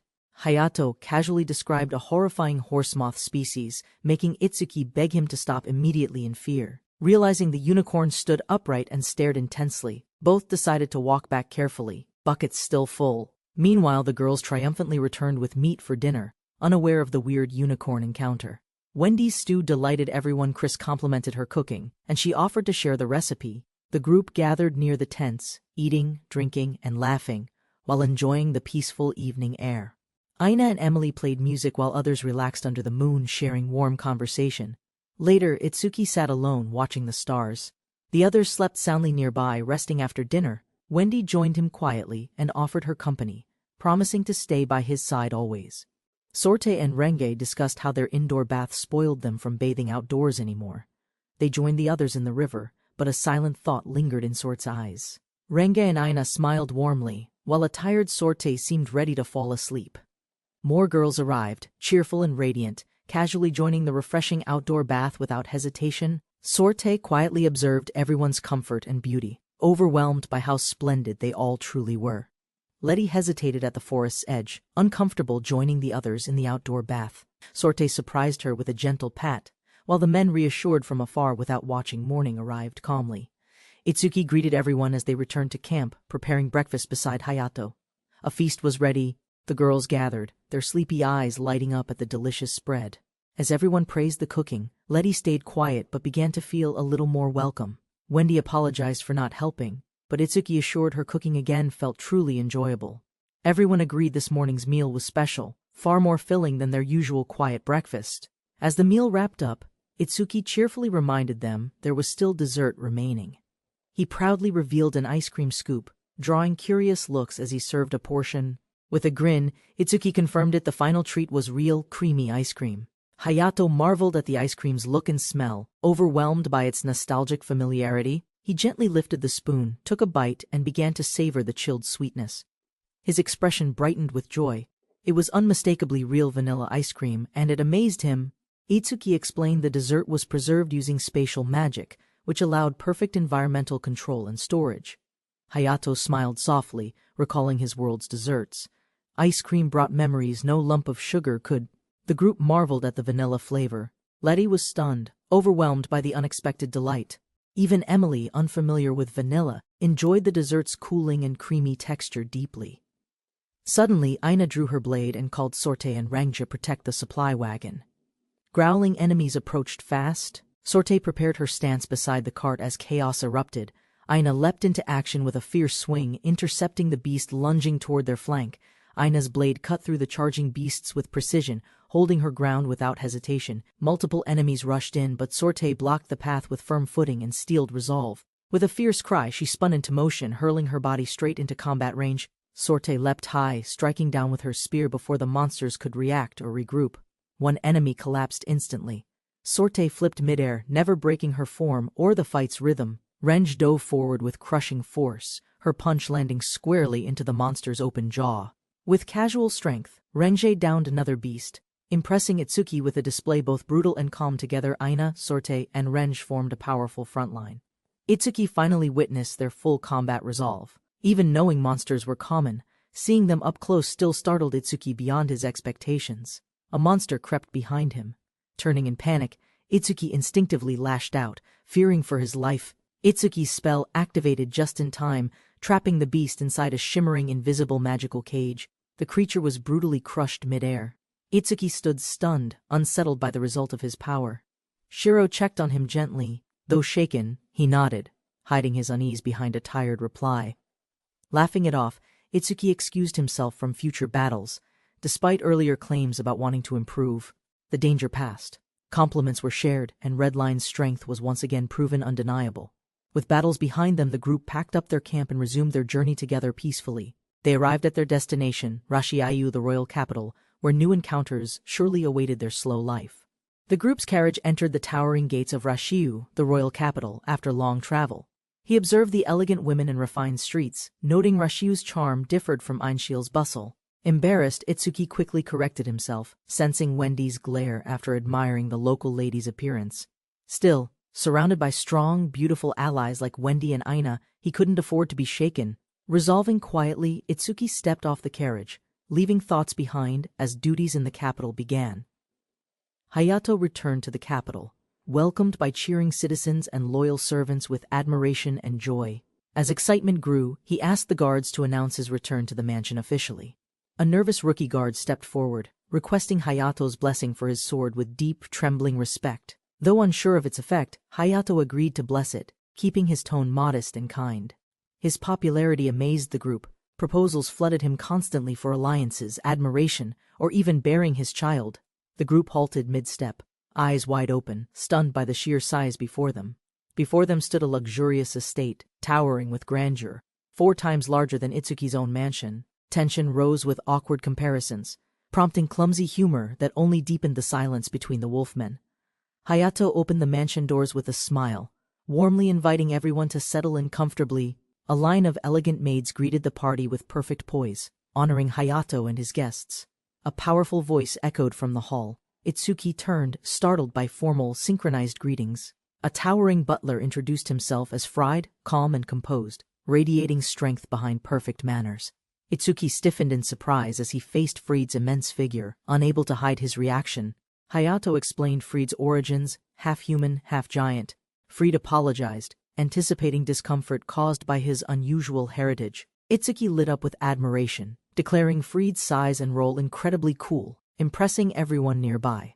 Fried quietly smiled, touched that Itsuki repeated Hayato's words without realizing how similar they sounded. With refined grace, Fried pledged excellent service and led Itsuki toward his elegantly prepared quarters. Itsuki admired the room's refined decor, modestly impressed by the clear difference in quality. Fried offered them 3 rooms and suggested drawing lots fairness would decide room assignments. Room assignments sparked chaos. Everyone pleaded for swaps, arguing over who should sleep near their master. Hayato departed for the castle by royal summons. Itsuki remained, overseeing the mansion's tensions. Chris stayed behind, focused on learning ice cream making from Itsuki, rather than joining the journey.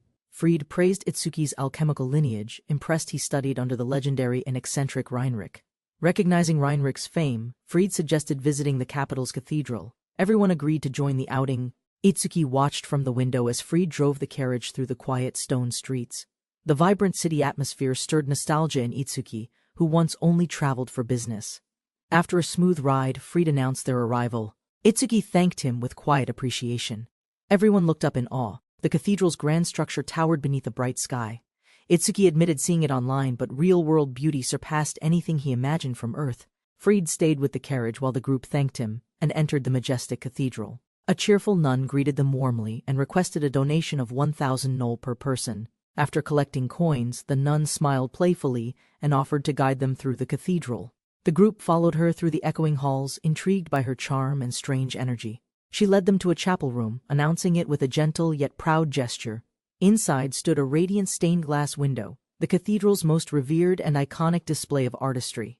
Itsuki froze as he recognized the goddess. Identical to the stained glass image before him, Itsuki stood before the radiant goddess statue, silently reflecting on the new world's divine mystery. Surrounded by supportive companions, Itsuki absorbed their words while quietly observing the temple's peaceful golden light. Unexpected tears streamed down his face. Emotion overwhelmed him before he even understood the reason. Confused, he touched his cheek, struggling to explain the warmth spilling from his eyes again. The girls gathered around him, sensing something meaningful stirred deeply within him, though he said nothing. Inside the temple, a nun observes quietly while Itsuki discusses errands with the priestess beside him. Itsuki sits before the goddess's image again. Shiro watches, curious about his emotional reaction. The nun suddenly approaches and interprets his stillness as a sign of devout spiritual connection. With a smug grin, the nun praises his faith, while Itsuki grows visibly confused and wary. Urged to pray without warning, Itsuki hesitantly obeys, unsure whether to trust or resist her energy. Light beams pierced the altar as the goddess's image glowed. The nun gasped in awe. A calm priestess explained divine energy's significance. Those blessed enough could undergo the rare goddess baptism. The nun exaggerated benefits, claiming healing magic was possible. Itsuki briefly believed her, then felt deceived. She encouraged daily prayer to raise divine power. Itsuki naively agreed, still processing her odd mood. The nun quickly teased his enthusiasm, hinting that consistent prayer might be harder than he thought. The nun slyly requested a donation. Itsuki ignored her and walked off with Shiro instead. Panicking, the nun chased them, claiming divine energy was vanishing as they left the temple. Cornered, she clumsily negotiated the price down, from 100 to just 1 gold coin. Amused, Itsuki casually donated. He treated the expense lightly, calling it pocket change for the goddess. The nun blessed him theatrically, mixing genuine ritual with what felt like a practice sales pitch. Walking away, Itsuki reflected on pushy sales tactics, while Shiro sensed something odd ahead. Shiro followed her nose toward a door, suspecting the dining hall lay just beyond it. Inside, nuns reveled in luxury, smoking, drinking, and laughing without a trace of holy restraint. One nun bellowed proudly, declaring alcohol tastes better when funded entirely by faithful believers' donations. Peeking in, Itsuki was stunned by their behavior. The room's debauchery completely shattered his expectations. Inside the lounge, a nun discovered a wardrobe tear, drawing laughter from the others nearby. Unbothered, the nun flaunted the damage, joking about replacing it using the faithful's money again. Itsuki grew suspicious. Watching Shiro eat, he decided the temple's behavior crossed a dangerous line. Sensing someone at the door, the nuns grew alert, suspecting an outsider might be watching. Itsuki got ambushed and knocked down, mistaken as a peeping threat before explaining his presence. The nuns confronted Itsuki aggressively, declaring the area restricted and accusing him of sneaking peeks. Nervous, Itsuki claimed he was lost. The nuns accepted it reluctantly, preparing for next steps. Surrounding him with fake smiles, they demanded obedience, suggesting peaceful departure if he complied completely. Itsuki fell backward, startled, as the nun loomed over him, demanding obedience without hesitation. Confused and sweating, Itsuki questioned the strange behavior around him, sensing things were not normal here. Now tied up, he was surrounded by nuns, while Shiro calmly ate sandwiches beside them. Panicking inside, Itsuki debated escape as Shiro, distracted by food, seemed unfazed by the situation. A nun approached with a book, forbidding escape, pressing him for answers about what he saw. The nun pressed harder for answers, but Itsuki hesitated, lost in confused inner thought.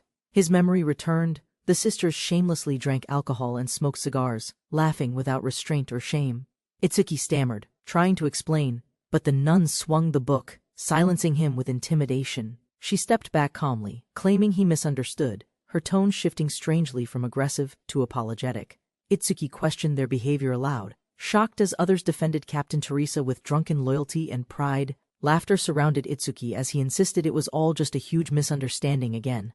The nun explained calmly, wine symbolized divine blood, and Yggdrasil cigars were holy medicine for tension. She claimed everything they consumed came from sacred offerings earned by healing and purifying services. Itsuki hesitated at their logic, confused as they insisted denying cigars would lower divine energy. He learned blessings increase through sacrifice, but harming innocence or selfish acts would drain divine power. Itsuki asked about learning magic through prayer, and she confirmed it required sincere, steady faith. A sacred symbol revealed the truth. Divine energy grows with faith, enabling powerful holy magic. She proudly declared her title, explaining her status as a true saintess chosen by divinity. Itsuki backed away nervously as another nun approached him with a strange, unreadable intent. Pressed by the group, Itsuki panicked, unsure why everyone insisted Teresa was a true saintess. The nuns cheered Teresa as a saintess, while she modestly admitted her powers felt unbelievable. Itsuki questioned the title captain, unsure why a nun was being treated like military leadership. The other nun declared Teresa a hero who leads priestesses and protects citizens from undead threats. Doubting their claim, Itsuki wondered aloud how such a small girl could be their leader. Teresa twirled a massive weapon easily, crediting divine blessings for her strength and combat readiness. Teresa muttered about the goddess being unfair. While Itsuki hesitated to voice his real thought, he finally asked if she hated her strength, and she admitted her discomfort with honesty. Despite her worries, Itsuki smiled and said her strength was actually really admirable and cool. He explained she still helped people despite disliking her power, a true strength of character. Hearing his words, Teresa blushed deeply, surprised by the praise, unsure how to properly respond. The nuns overwhelmed Teresa with chants of saintess, embarrassing her with their overly enthusiastic praise. Flushed and furious, Teresa exploded with rage, swinging her weapon to silence the relentless teasing. While chaos erupted behind them, Itsuki asked Shiro for help, but she kept eating nonchalantly. The nuns lay defeated. Teresa stands, breathing heavily, clutching her greatsword after intense combat. Teresa glares furiously at Itsuki, who is tied up and visibly anxious about her next move. Teresa laughs off her earlier rage. They share drinks, and tension gradually softens between them both. Itsuki offers a potion to help the fallen. Teresa asks for permission before using it. They tour the herb garden. Teresa offers thanks, while dismissing the defeated assailants as self-inflicted trouble. While drinking, Itsuki hears about the herb garden and casually expresses interest in visiting someday. The nun learns Itsuki is a drifter. Curious, she asks if he received strong blessings. Itsuki proudly activates his skill, summoning glowing energy as he confidently shouts the name pocket money. He demonstrates the skill's effect. Coins fall into his hand. Teresa stares in shock and confusion. Awkward silence spreads. Itsuki panics, wondering if they suspect him of counterfeiting or coin forgery. Teresa clutches the coins in awe, overwhelmed by the powerful divine energy radiating from them. Other nuns crowd around, amazed. They sense divine power in every coin and begin whispering excitedly. Itsuki, surprised by their reaction, explains he produces them daily. Teresa offers an exchange, visibly flustered. The nuns swarm Itsuki, all demanding trades for coins. He panics under their overwhelming attention. After calming down, Itsuki and Teresa formally introduce themselves. Shiro joins, giving her name simply. Suddenly, Teresa asks his true purpose. Itsuki says he's sightseeing and waiting for an auction. Teresa explains the church sponsors the auction.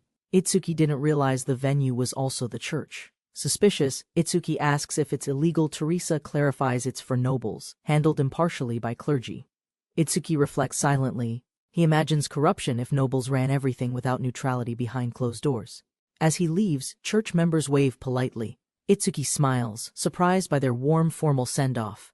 Itsuki returns to his group. Sorte and Wendy question him, sensing another unexpected situation happened. Fried calmly suggests returning home. Sorte clings to Itsuki playfully, causing him visible embarrassment again. The moon rises over the church dome. The day ends quietly with peace across the city. At the mansion, Hayato greets Itsuki.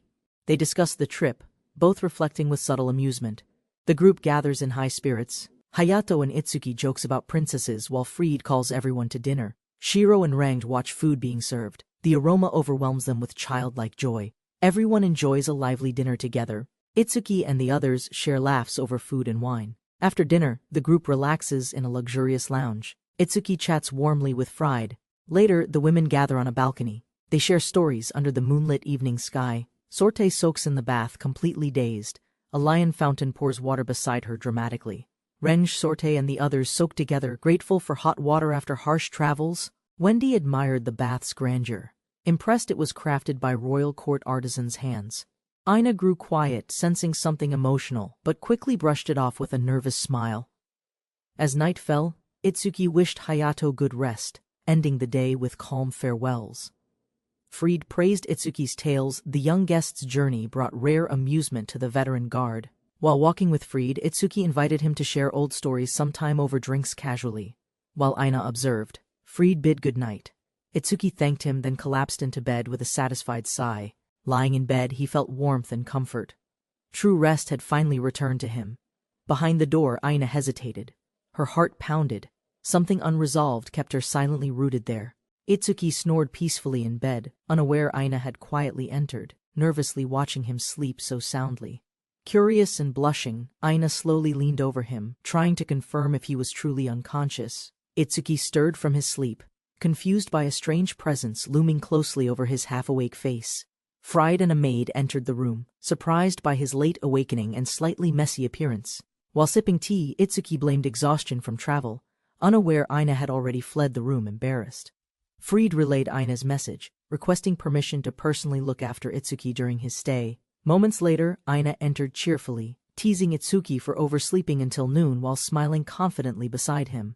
However, her mood softened as she admitted feeling lonely. Despite finally sharing a room with him, gathering courage, Aina shyly asked to spend time together today, hoping he wouldn't mind her selfishness.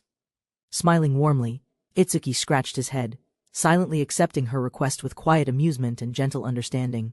Itsuki, still feeling tired, invited Aina to join him for a calm day at the mansion. Later, he rested on her lap, surprised by how comforting and warm her presence felt instantly. Aina smiled gently, enjoying the peaceful moment, finding his weight strangely soothing and pleasant on her. As he started to drift off, she told him it was okay to fall asleep again. He chose to stay awake, curious about her, and asked to hear more of her story. When Itsuki asked about her past, Aina hesitated, then agreed to share her old story. She remembered her younger days, struggling with sword training under the watchful eye of a strict mentor. After each defeat, her master would calmly correct her mistakes, especially her stance, footwork, and sword focus. Alongside friends Sorte and Ren, she endured harsh lessons, cooking and fighting daily under their shared teacher. Even now, Aina recalled trembling before her master's overwhelming strength, a woman she deeply admired and feared. Despite her strength, Aina's master had many quirks, touchy in baths and always drinking with no restraint.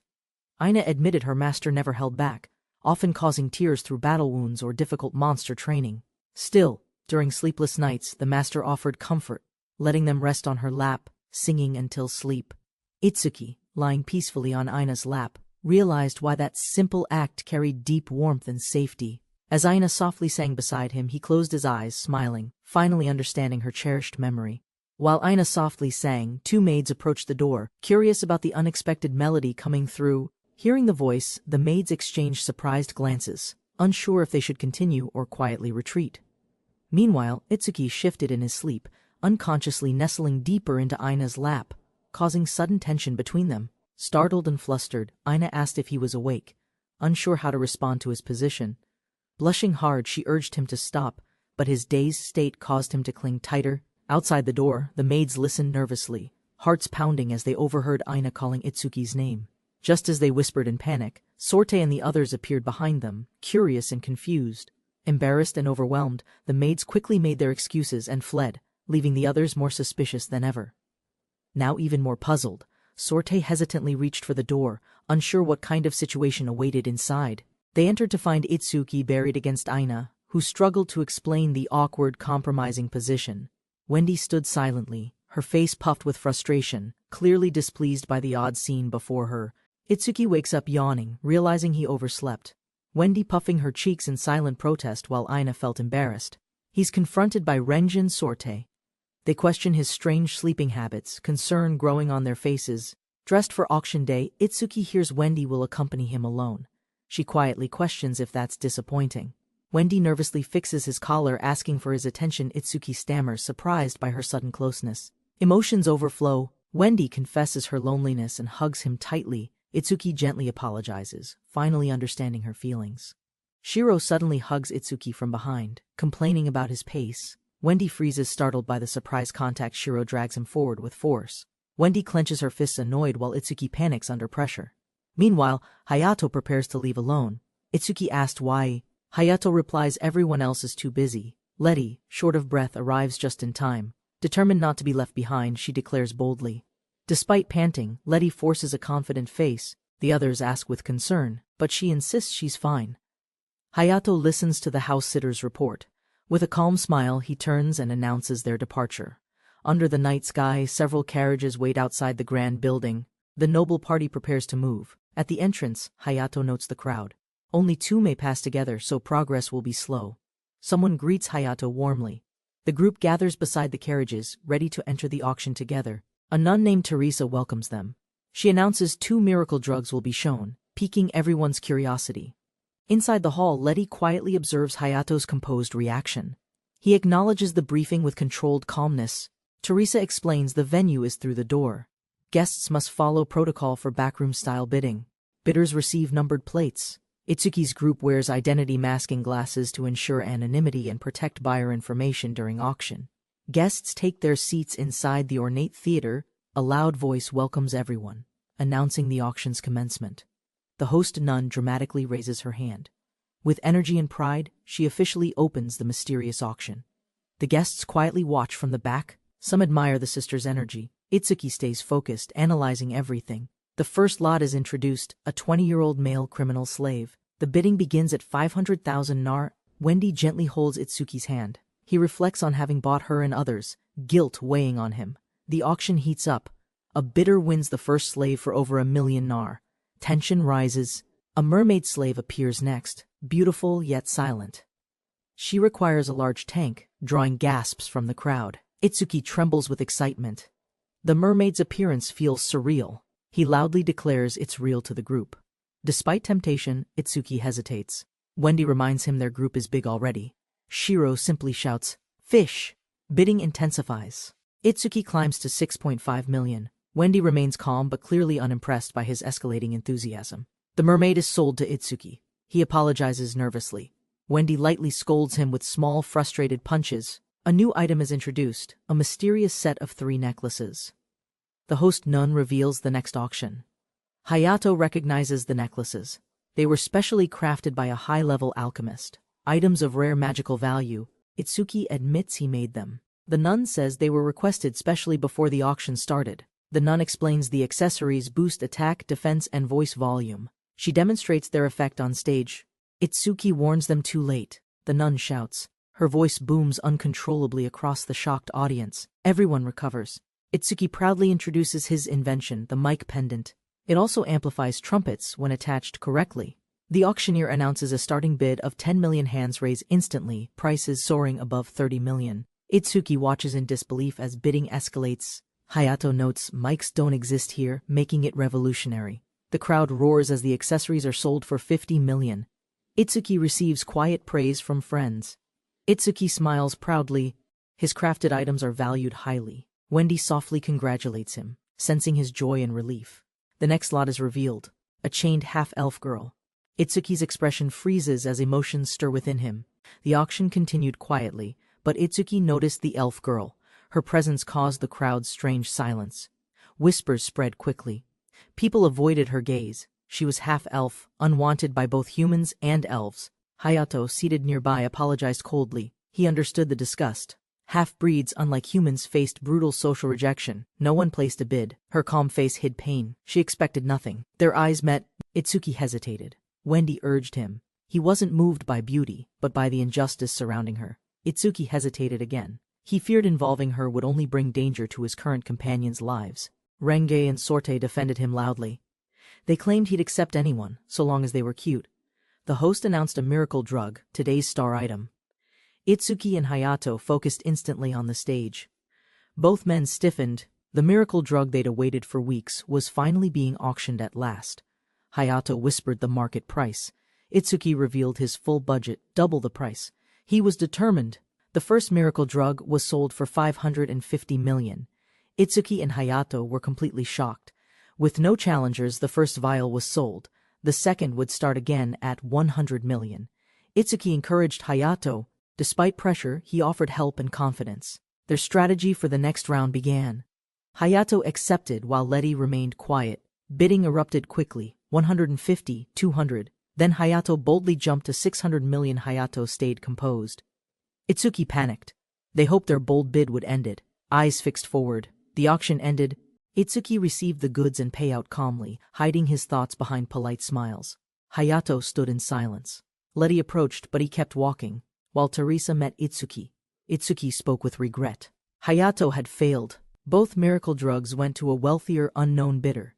Hayato whispered an apology to Chris. He couldn't fulfill his promise. Guilt twisted tightly in him. Letty watched him quietly under the moonlight. Her expression said nothing, but her eyes understood everything. Standing under the moon, Hayato silently promised Chris he would cure her, no matter the cost. Meanwhile, Itsuki rested in bed, thinking Hayato might be blaming himself too deeply for everything.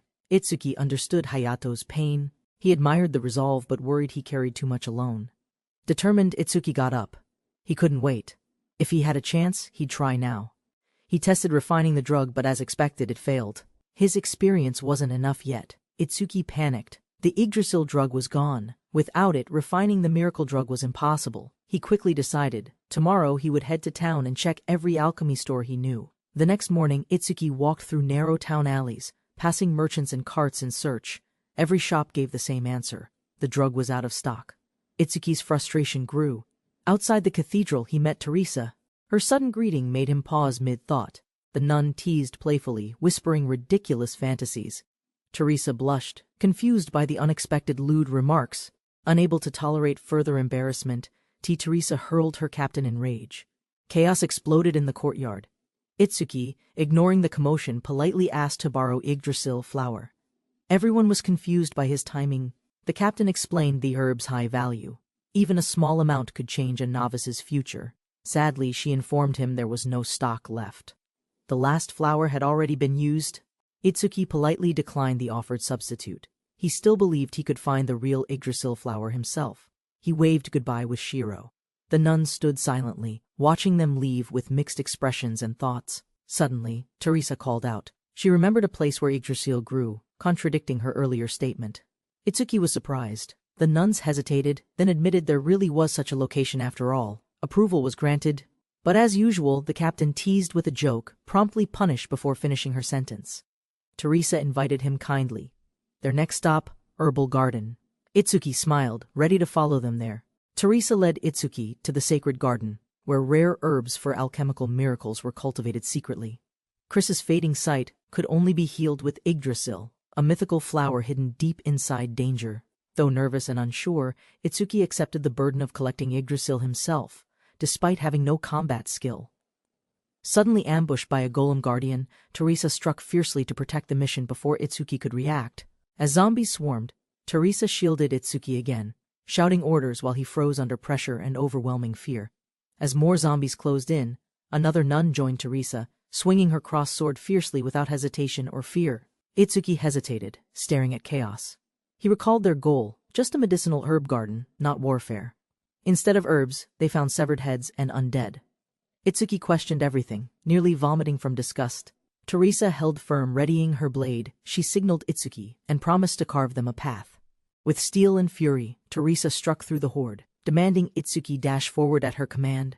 Teresa unleashed a holy vortex, clearing a violent path through the undead. She shouted for Itsuki. The whirlwind struck hard. Zombies were torn apart by the force, flying across the battlefield in pieces. The ground was littered with corpses. Teresa stood firm, ensuring the path ahead was completely cleared for escape. With Teresa's signal, Itsuki dashed forward, but he grumbled.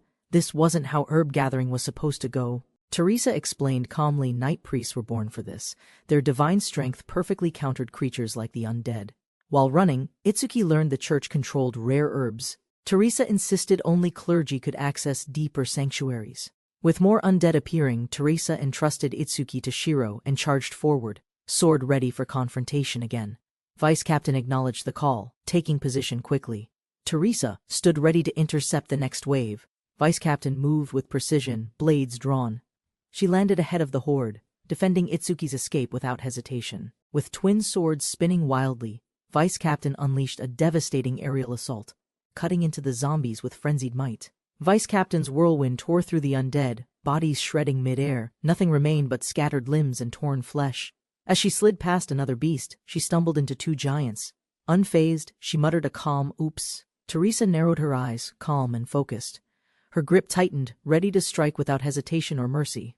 With a wide arc, Teresa smashed her greatsword into the brute's torso, lifting it cleanly off ground.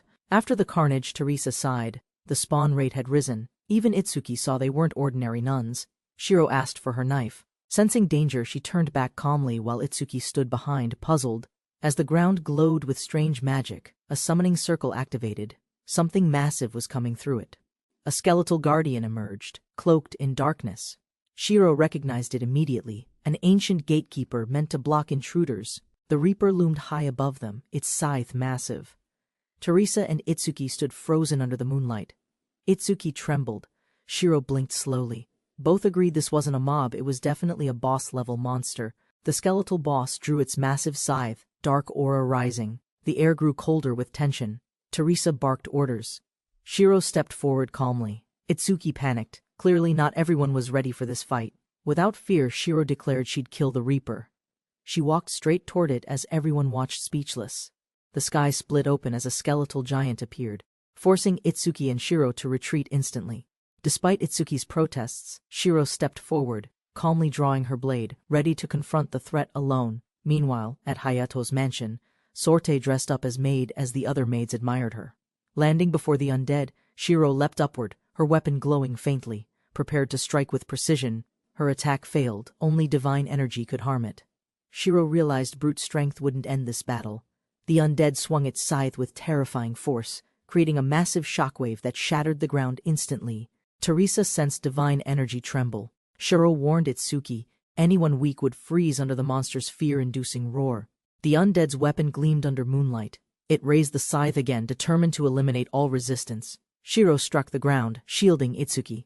The blade's shock split the earth, forcing him to dodge away. Darting past the monster's deadly swing, Shiro positioned herself carefully, analyzing its patterns for a decisive counterattack.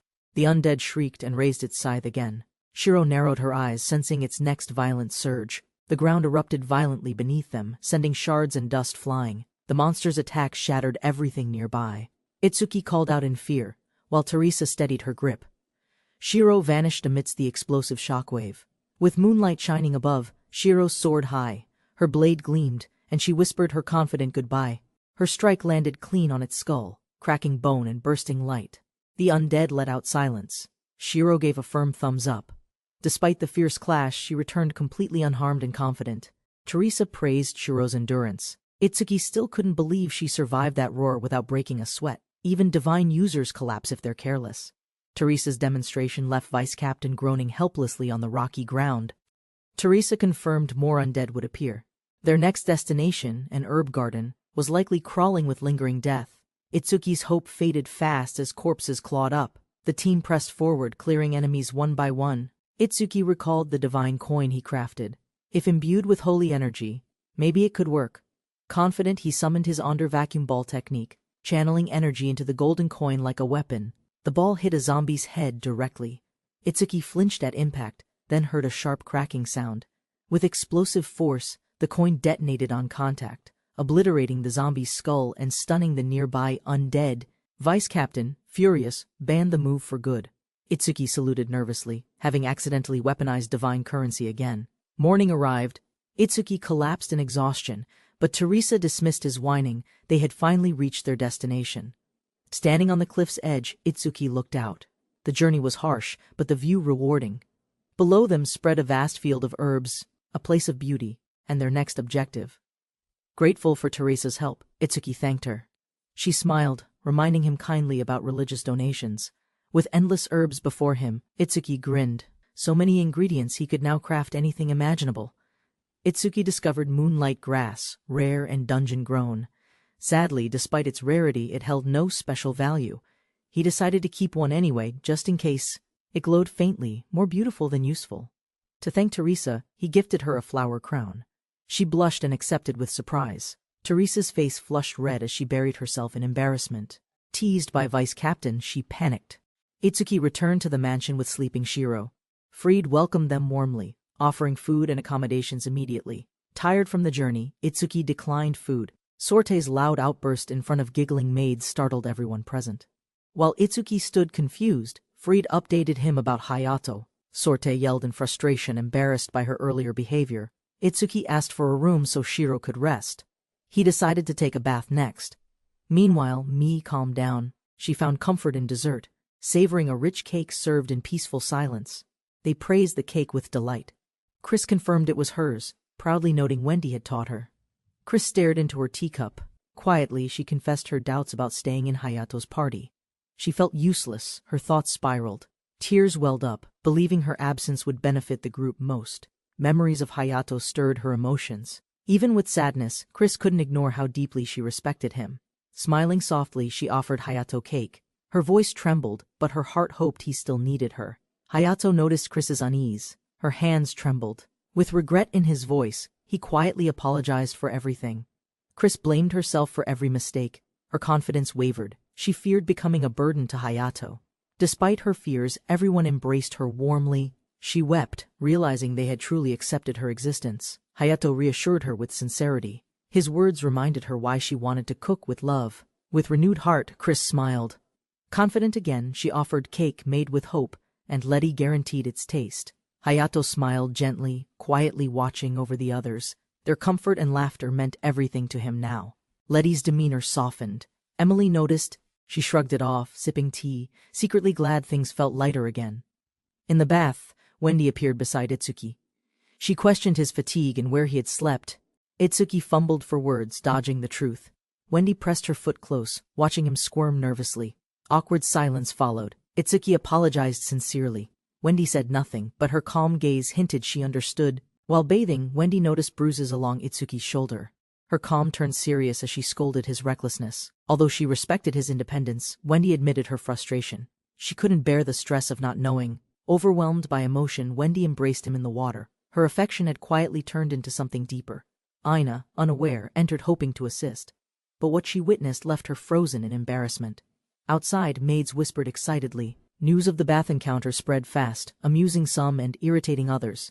Late at night, under the moonlight, Itsuki prepared something carefully while Wendy silently watched. A magical artifact activated under Itsuki's hands. Wendy stared, recognizing something rare, once thought completely gone. Hayato questioned the artifact's origin. Even he knew such items were unavailable, even in high-end auctions. Itsuki offered the artifact to Hayato, calling it repayment. The girl confirmed it came from Orgol. Itsuki also handed over money. He insisted his peaceful life began with Hayato's kindness, and this was thanks. Hayato bowed deeply, overwhelmed. The gift was more than help. It offered hope he thought lost. Chris stood silently, then raised the vial. With determination in her heart, she drank the mysterious liquid. Everyone watched closely. Chris's eye widened, vision returning. For the first time she saw them clearly.